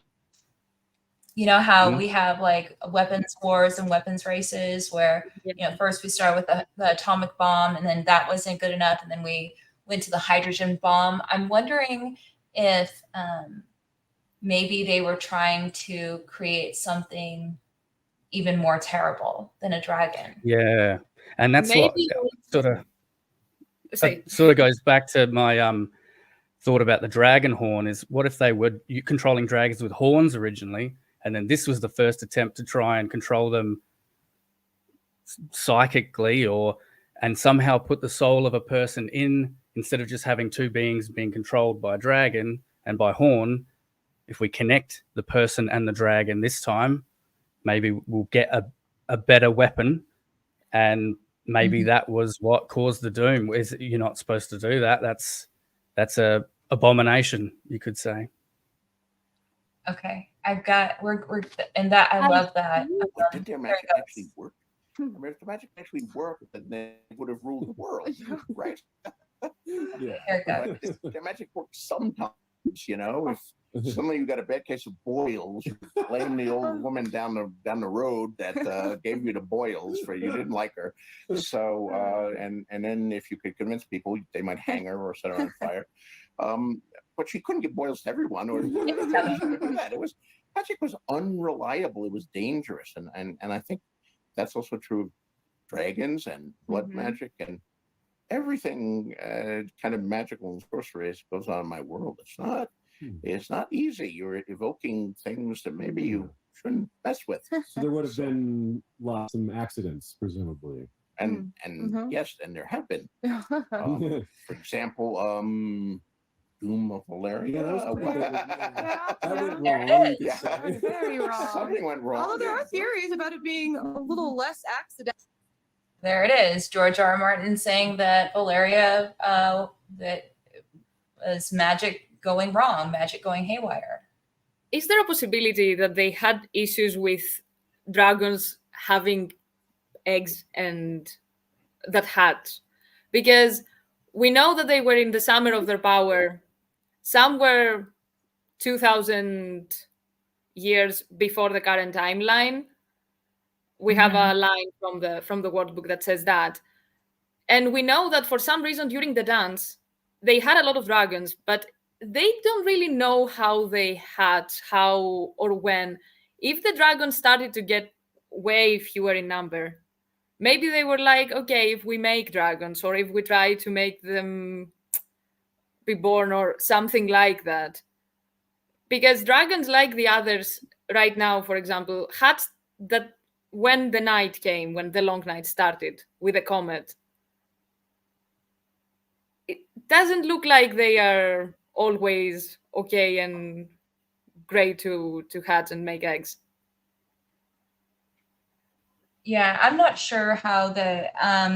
the eggs work. I feel as though the comet may have had something to do just as much with magic returning to the world as the hatching of the dragons. It's like one of those, which came first, the chicken or the egg? Like, and we literally have an egg.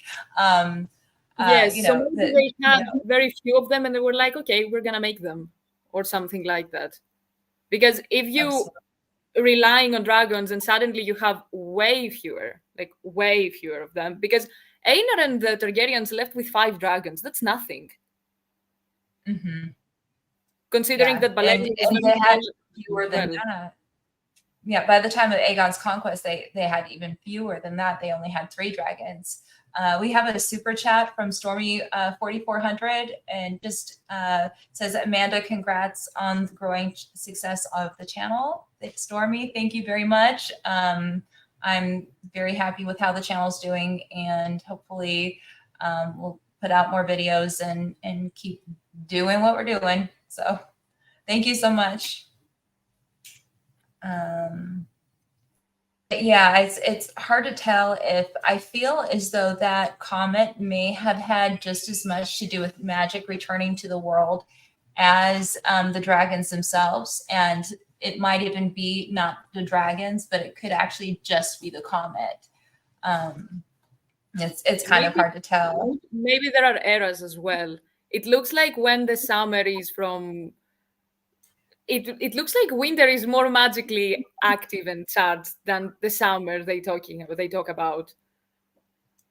Because now the long night came, and along with the long night we have dragons, White Walkers. People start to do weird stuff with magic. So maybe it works with eras. Absolutely. And then Elanthios mentioning Septon Barth's theory. So Septon Barth's theory is that the assassinations of too many of the 14 flames of the blood mages, and then the faceless men have also mentioned that they may have had something to do with giving the gift to the dragon lords. So we have the faceless men kind of giving a little bit of an admission that they were involved. Septon Barth said, and Septon Barth is a pretty good source. So we have that. And now we've got theories about Targaryens maybe being involved, and now especially with the Lannister gold and the selling of the Valyrian steel blade. And now we have evidence that they had spent a lot of money that they probably didn't have. They had enemies, and that they had also fallen from grace. They had lost a lot of their distinguishment and their power. So they had a lot of reason now. They had motive to do this. So we almost have a little bit of a smoking gun in our hand here. But so if they did hire an assassin, they wanted a blood mage dead. So I'm wondering why they would have wanted a blood mage dead. I don't think that the doom was there, and hopefully I hope that the doom was not their intent. We've got Melanthios mentioning we see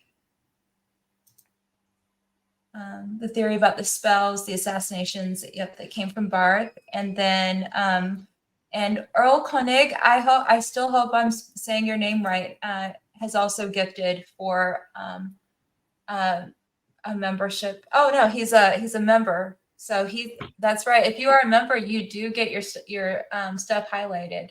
So he's just mentioning to try and do this more regularly. I will try and do this more regularly. It's kind of hard to get the time to do these, but I will definitely try and do these more regularly.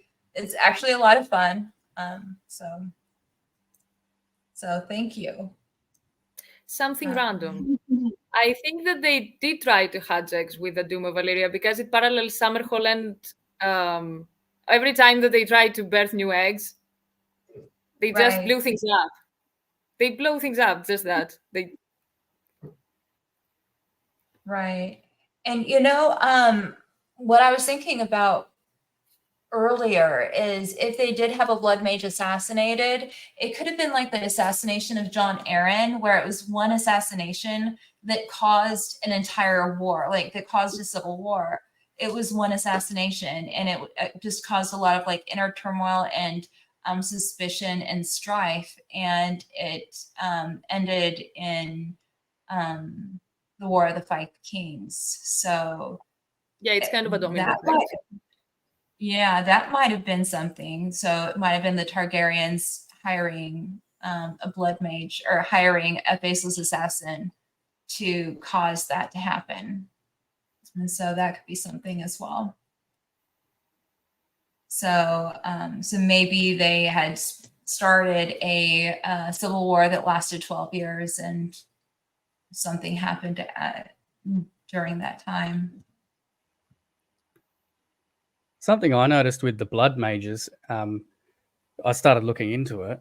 I had forgotten that there are blood mages still in the Shire, and they still work their terrible sorceries in the Black of Night. And Miri Mazdor, her teacher, was a blood mage, and she woke dragons, or had to do with waking dragons. So the blood mages creating dragons through Wyvern and Wormstock, and then you've got Miri Mazdor, who I think she knew what she was doing, and she birthed them. It was almost a sacrifice for herself to wake these dragons. That's the way because she starts singing in the pyre.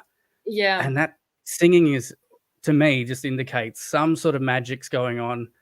I think she knew. I think she knew what she was doing. She's been taught by a blood mage. That would tell me that she probably is a blood mage. And we even see her resurrecting like Drogo, or maybe not a resurrection, but whatever that was. I think he passed blood magic again. I think he passed the life force of the baby to Drogo, but the baby was already a dragon baby, so he was just a vegetable after. I think this is because they are connected by blood. It was his kid. Yeah. What the interesting part to me, whoever went into Drogo or whatever happened there, is that they then mentioned Drogo had an affinity for heat, and he would watch the sun, and he just wanted to be in the heat. Which is, once again, it's back to this. I don't know. It's all connected somehow. Yeah, there are mostly parallels. I think a lot of the stuff like that to make us draw these parallels and say, "Huh, look." Absolutely, yeah, for sure. Well, yeah, the blood mages. Go ahead. I was just going to say that in the books they mentioned that the blood magic and blood, the blood mages, it's considered the vilest of sorceries.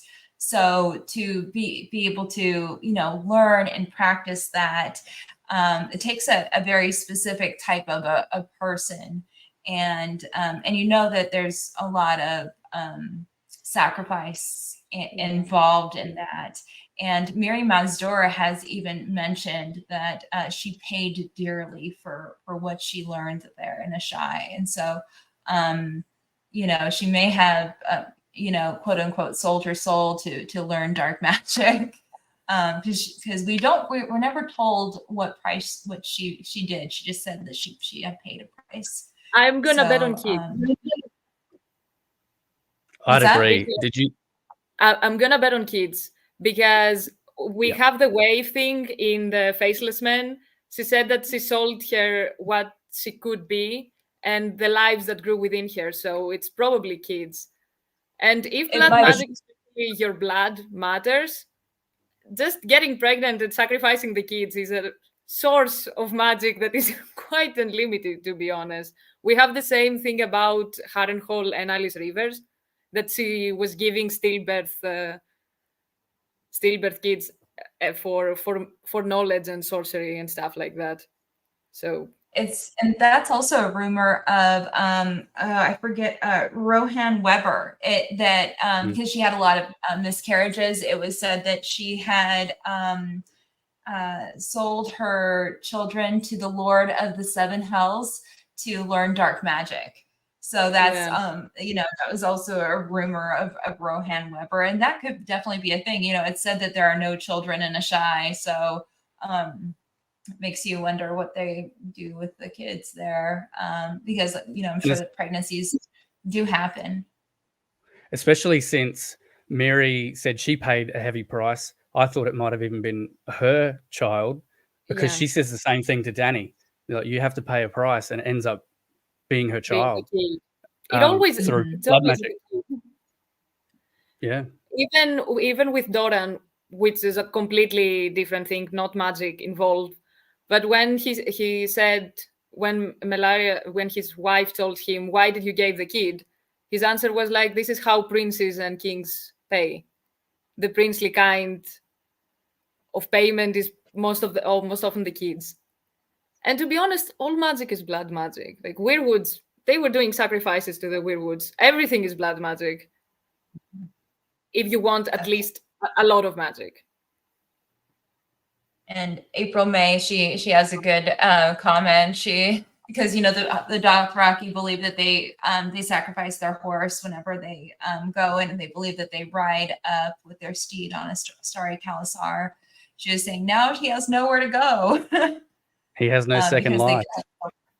Yes, yeah, and that's why I think that they sacrifice the horse with the rider, is so that they are able to ascend to the stars instead of going into their mount, because they're said that they mentioned that if they children are too young to ride, they are doomed to a second life. So they are doomed to be reborn again. So they view a second life as not desirable. They want to ascend to the starry Khalasar to feast and everything for eternity. So I feel like that's why they sacrifice the horse, to ensure that they do not go into which the could be horse. because of the thing with the heart. Because if the thing that they were doing firstly was magical, maybe the heart of the stallion had to do something with bond over there. Like the kid has powers, as they say, but was also bound to the horse. I took the sacrifice of the horse to almost be a parallel to what we're going to probably see with Jon, with Ghost, where Jon dies, Drogo dies, spirit goes into the horse, into Ghost, and then I think we'll probably see Ghost sacrificed, and then both Ghost and Jon end up back in Jon, which is there might be a horse in Drogo.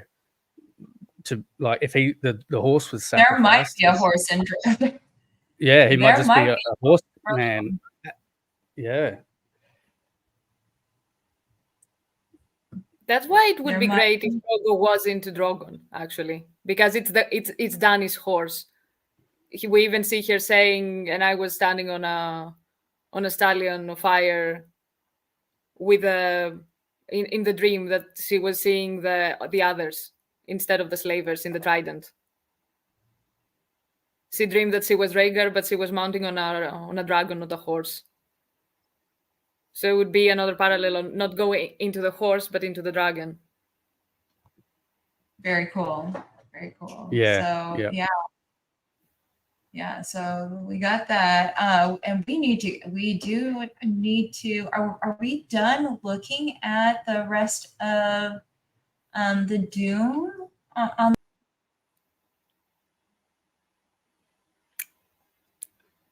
I think she might have been kicked off. Yeah. And we don't even have to share a screen, so we're just like...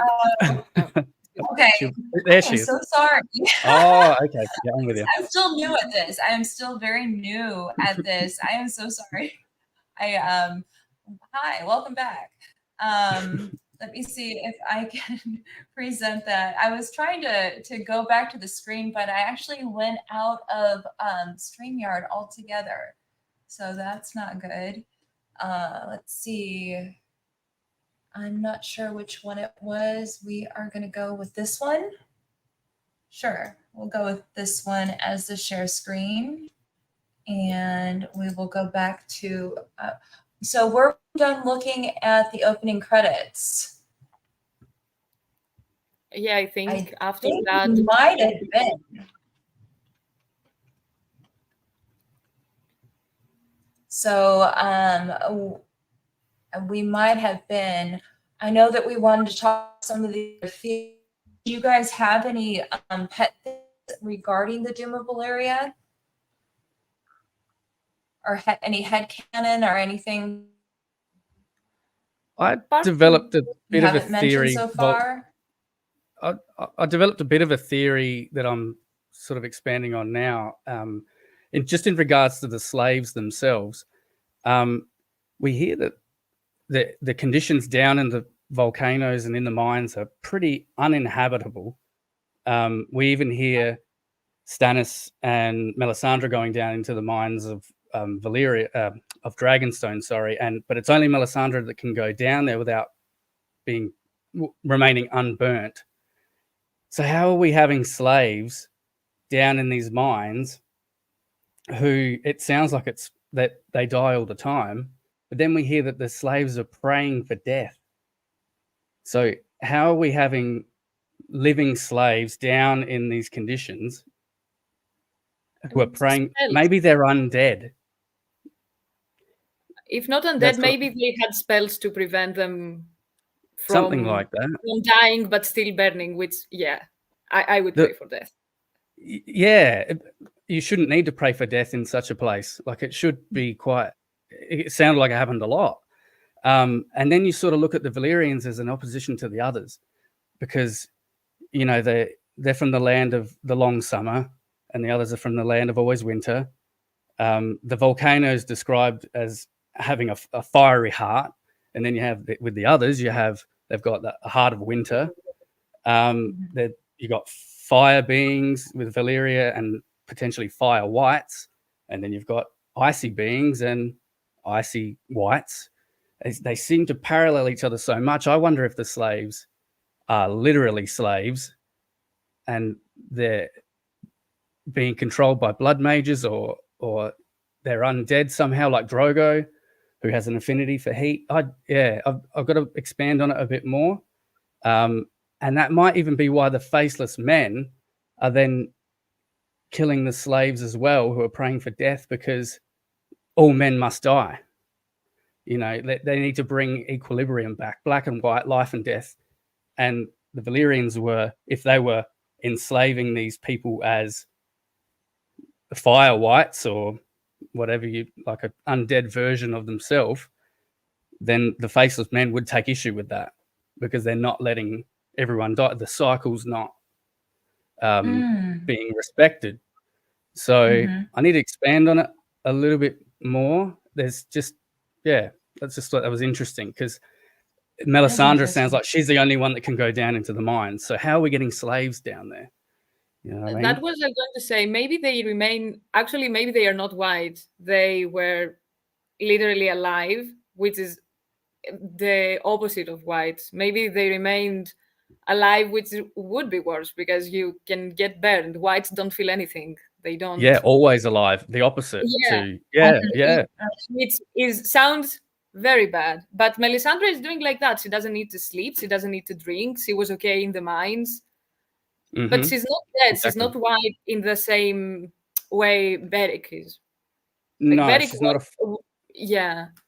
You're right. If it was something like that, it would be so bad.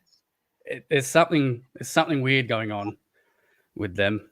But yeah, that's what I've been looking into. I haven't really fleshed it out too much, but it definitely explains why the faceless men would take an interest in ending that, because they take an interest in ending the others, it seems, and their disrespect for the life and death cycle. They seem to be interested in that too. But I mean, that also, it's kind of they were slaves. They know that it is very bad to live like that. So it was just like, if you die, you're free of that torture. Yes, yeah, and to pray for death, it would. In a boiling volcano where I think they mentioned you can't even touch the walls, it shouldn't be hard to die. Boiling water, they were searching sometimes, and boiling water was spraying on them. This is what they are saying. sound So why pray horrific. for death? You know what I mean? It's maybe like you said, they're always alive. They're not allowed to pass. Blood mages, who are the ones that are controlling the flames and taking these slaves on, they can resurrect people. We saw that with Miri. She did it to Drogo in the Tent of Dancing Shadows. She kept him alive. So yeah, just I'm looking more into that, but only just thought about it the last 2 days looking into this. So, but being a direct opposite parallel to the others,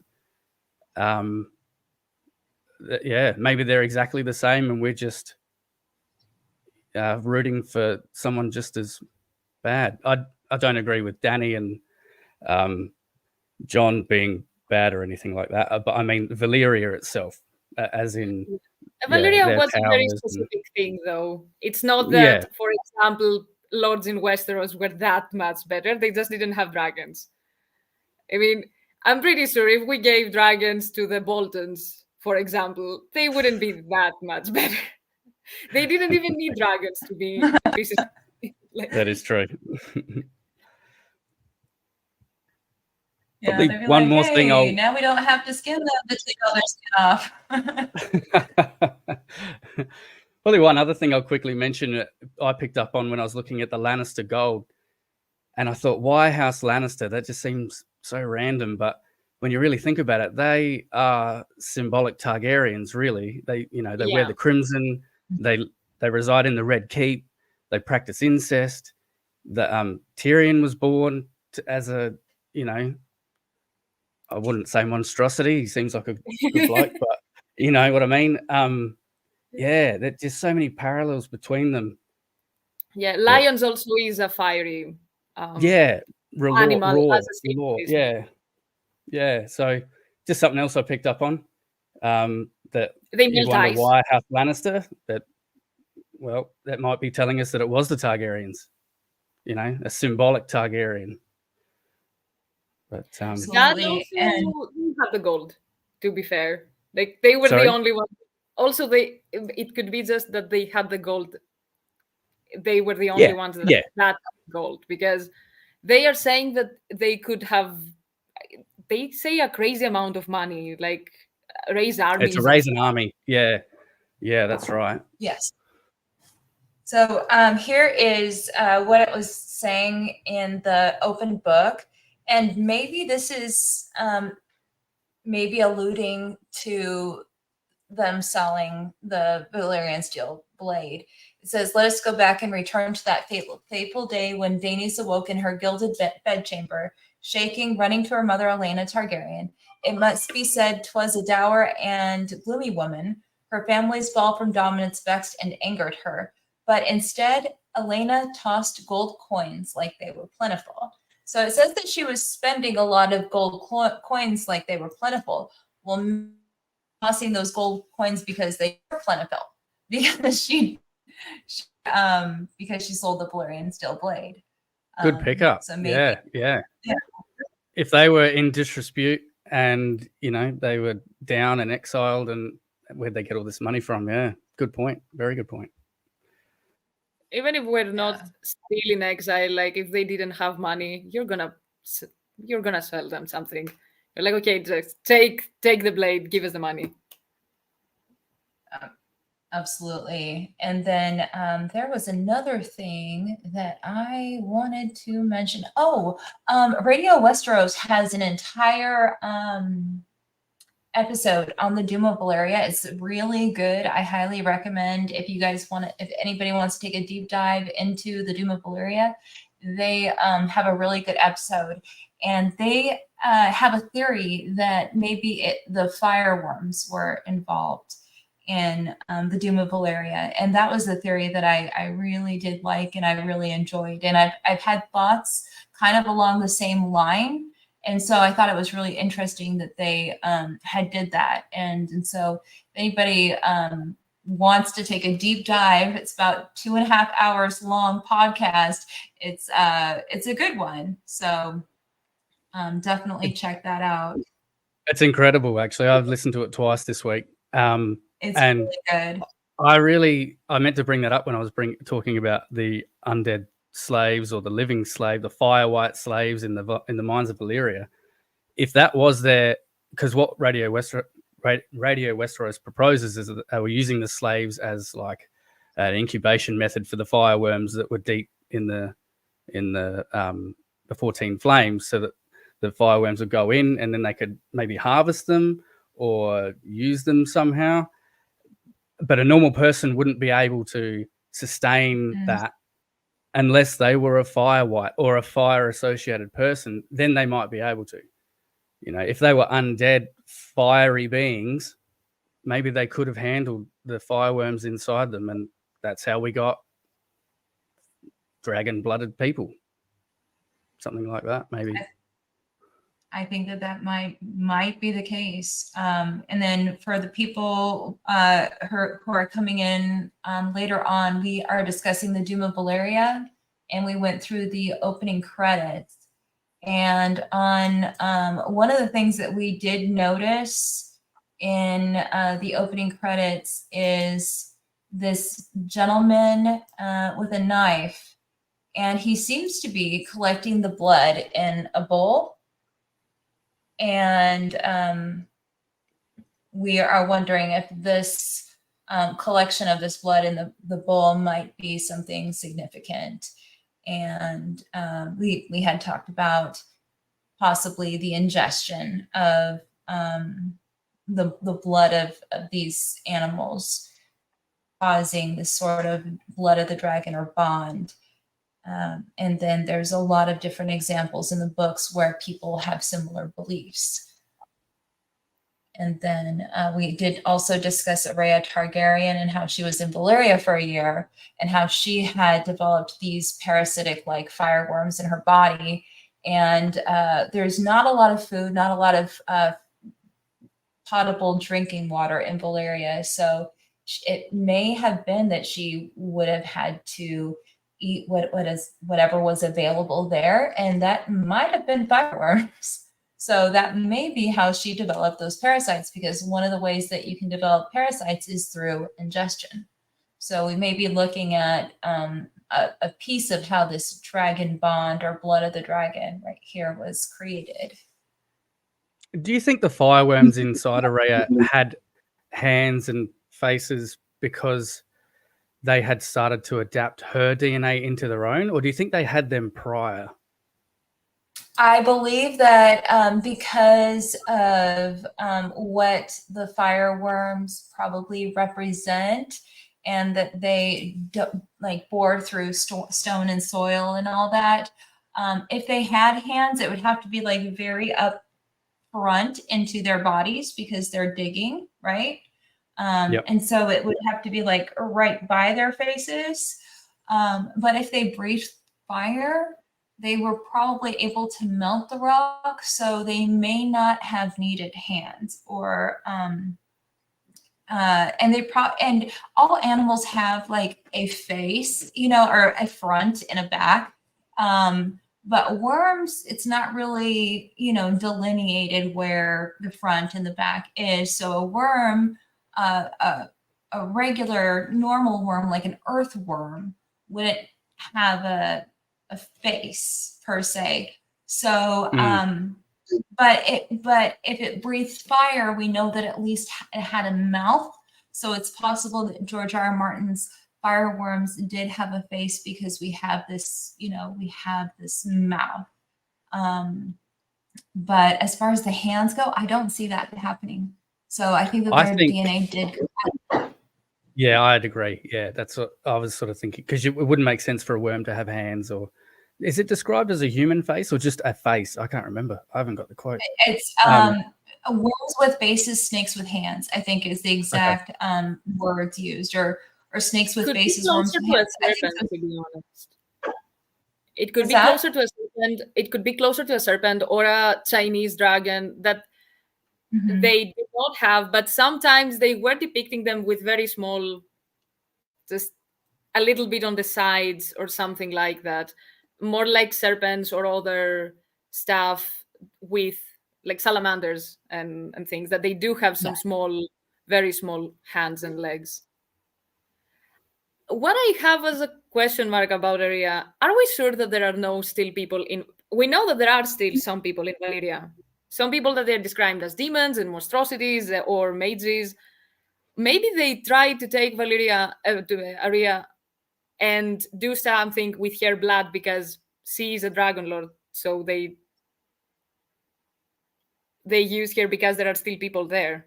She didn't inject something like on accident.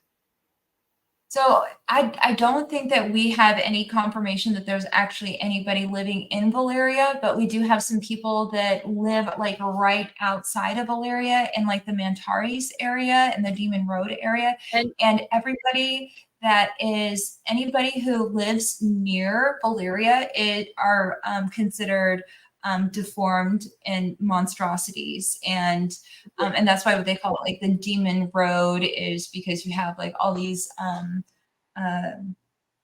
all these like demon like people there. And then it said that and I think that it's mentioned that demons might be in Valyria, that's haunted by demons. Valyria is haunted by demons.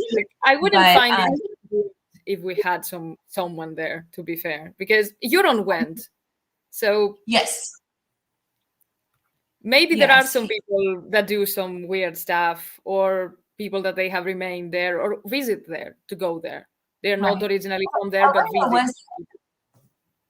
Right, exactly. And Araya was there, and we don't know if she was there the entire time. I would hate that if she was there for a whole year, but we know that she was there. So, you know, maybe there are people there. It hasn't been confirmed though. And because we have such, you know, like deformed people, even just nearby Valyria, I'm suspicious that we can get like people living there for a long period of time. But you know, like people visiting, maybe like Euron or Araya. Yeah, I think that's a thing. Who we have? Also, the other Valyrian interesting was thing. Valyrian returned and was very hurt. Something was there that was able to attack them anyway, because wounded Valyrian at that size. Yeah, that's what Devoted to Mariah brought up in the chat. Same, and I wonder because, yeah, something happened there. Yeah, there is no way no one is there. Like, I don't think that, not all the time, but visiting there or going there to find stuff. Imagine what you can find in the ruins. Like the dude found a horn, probably, we don't know for sure, but he did find like the armor. Mm-hmm. Yeah, the armor seems like that's definitely Valyrian. I do think that people still debate it whether or not he went or he did not go, because what's that? George has confirmed it.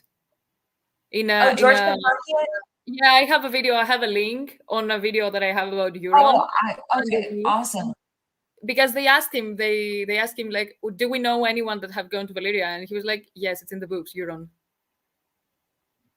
Oh, okay. I will definitely check it out. But people still do debate it, and so I will definitely check that out, because the app says that he got that dragon binder horn from the warlocks. And so you guys remember that World of Ice and Fire app? I don't know if you guys had it. No. What's that? The app is not 100% canon, I think, though. Yeah, it's debated, you know, like we don't know, but that was one of the things that the fandom was really you know, like shocked about, was the fact that how did these warlocks get this horn? And so one of the interesting things it says is that you have to claim the horn with blood, and I'm wondering if the horn did not work because Euron had not claimed it yet, because I'm wondering if you have to kill the previous owner, if that's what that means. You know, like sacrifice the other owner in order to claim it as your own, kind of like paying the iron price in a way. And so that maybe that's why nothing happened other than somebody just getting really burnt up, is because Euron has not claimed it yet. And maybe it will not be fully maybe he did with a sacrifice. with Yeah, the guy and so I'm who they say might be his son. Also, why give it to Victarion? Like, okay, yes, Victarion is not the sharpest tool in the shed, but why give the horn to Victarion if it's completely unbound? I don't know. It's kind of crazy for Euron as well.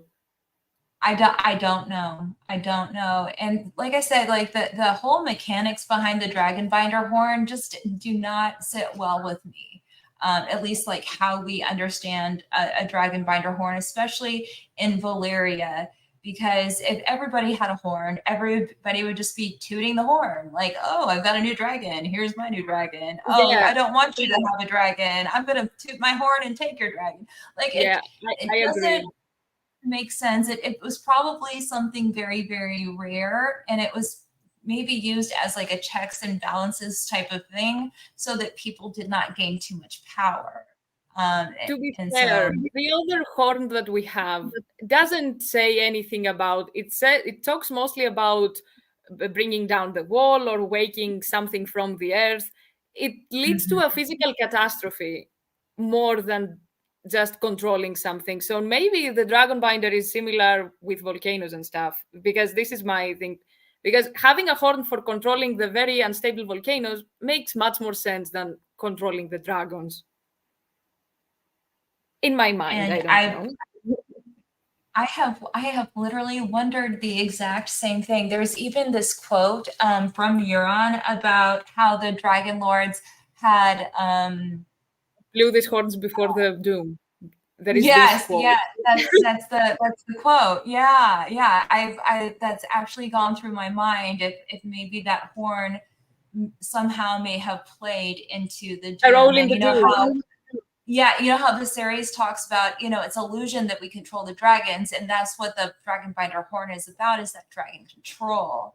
And so that's another really interesting thing, and maybe somebody was trying to do something with that horn, and it caused yes, the phrase, the way that he words it is very like leads to the doom.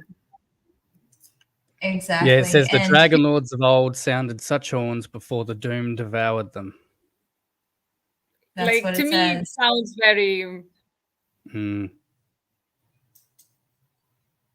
I'm pretty sure Hammer of the Waters was a horn as well. Yes. I'm 100% sure. Like it has the same concept as physical. We do something very bad, and then a physical catastrophe is happening. Yes, it's the whole association with the horns and the earthquakes. I'm eventually going to want to. I think that you've seen this too, Eldric, as well, with the association with giants and blowing horns and like earth shaking, or the waking of giants, maybe being an allusion to earthquakes as well. I have I had looked at doing that at one point for a video. I have not, but it would make a great video or a great essay, because there's a lot there to look at. So the association with horns, and those horns, the supposed horn that was found in the giant's grave, which isn't necessarily the horn of winter, but it's very interesting how similar those two horns are. It's almost uncanny that it's almost like they're described exactly the same. Horns of ice and fire. A Tormund also is a horn blower, and a giant's bane. It's continuing like all the time.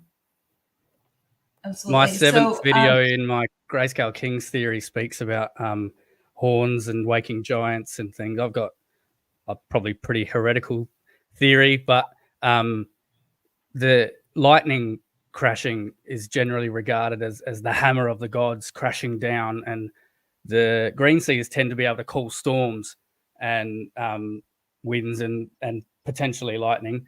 And we see lightning striking Bran, not literally striking Bran, but we see it associated with Bran's waking of his green seas powers, of that the hammer of the gods from above, the lightning. And when he skin changes Hodor, there's lightning around as well. So we've got this hammer coming down and a green sea waking a giant. It's about an hour and 20 minutes, that video.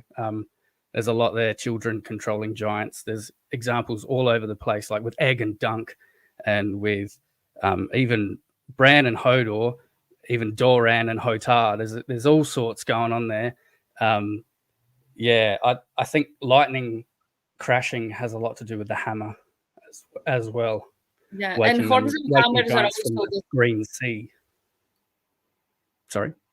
Horns and hammers also are from the same gods most of the times. Like Yes. the gods that they have hammers most of the times have horns and antlers as well. Yep, like the Baratheons. Yeah, exactly. Hammers and horns. And Thor had like many, in some depictions, horns and a hammer. Zeus also was associated with antlers because he was the continuation of Pan and stuff like that. And he also had the... We have a castle named Hammerhorn, and it looks like a fist punching up through the earth. Exactly. It's literally a person rising from beneath the ground. So Hammer of the Waters must have been a horn. Yeah, yes. And then you also have the storm god lashing down with a thunderbolt, causing the tree to burn. And of course, we've got these werewoods, and we know that there was this change that had occurred with the werewoods. So there's that as well. We have a super chat from Melanthios. It just says, thank you for doing the streams, and thank you to everybody, to all three, for the amazing videos and theories. And I am very, very lucky to be able to get Company of the Cat and also Eldric Stoneskin on at the same time. We are all on different sides of the earth right now. So it is, we start at 8 o'clock this morning. And what time is it over there right now where you are? Me or? Oh, okay. Philia. Yeah. 6:30 in the evening. It's a great time around here. It's awesome. 1 a.m. here. Yeah, I'm the only one with a normal time.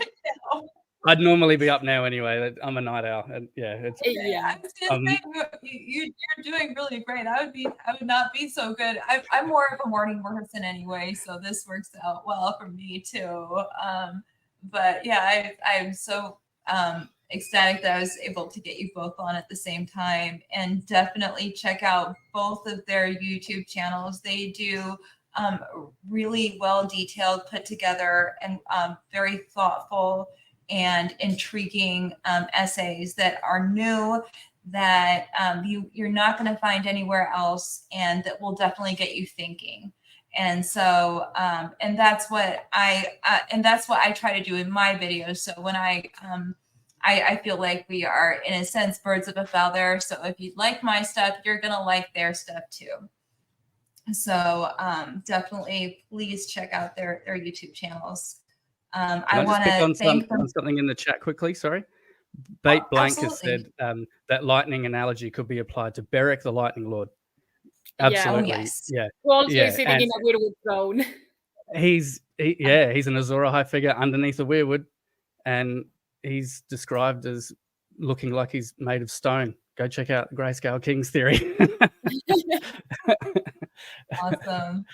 Hashtag Grayscale Kings. Yeah. Yeah, Insomniacs cool. Unite, absolutely. Yeah. No, we're very lucky to be here, Crow Food's daughter. Thank you very much for having us. It's been excellent.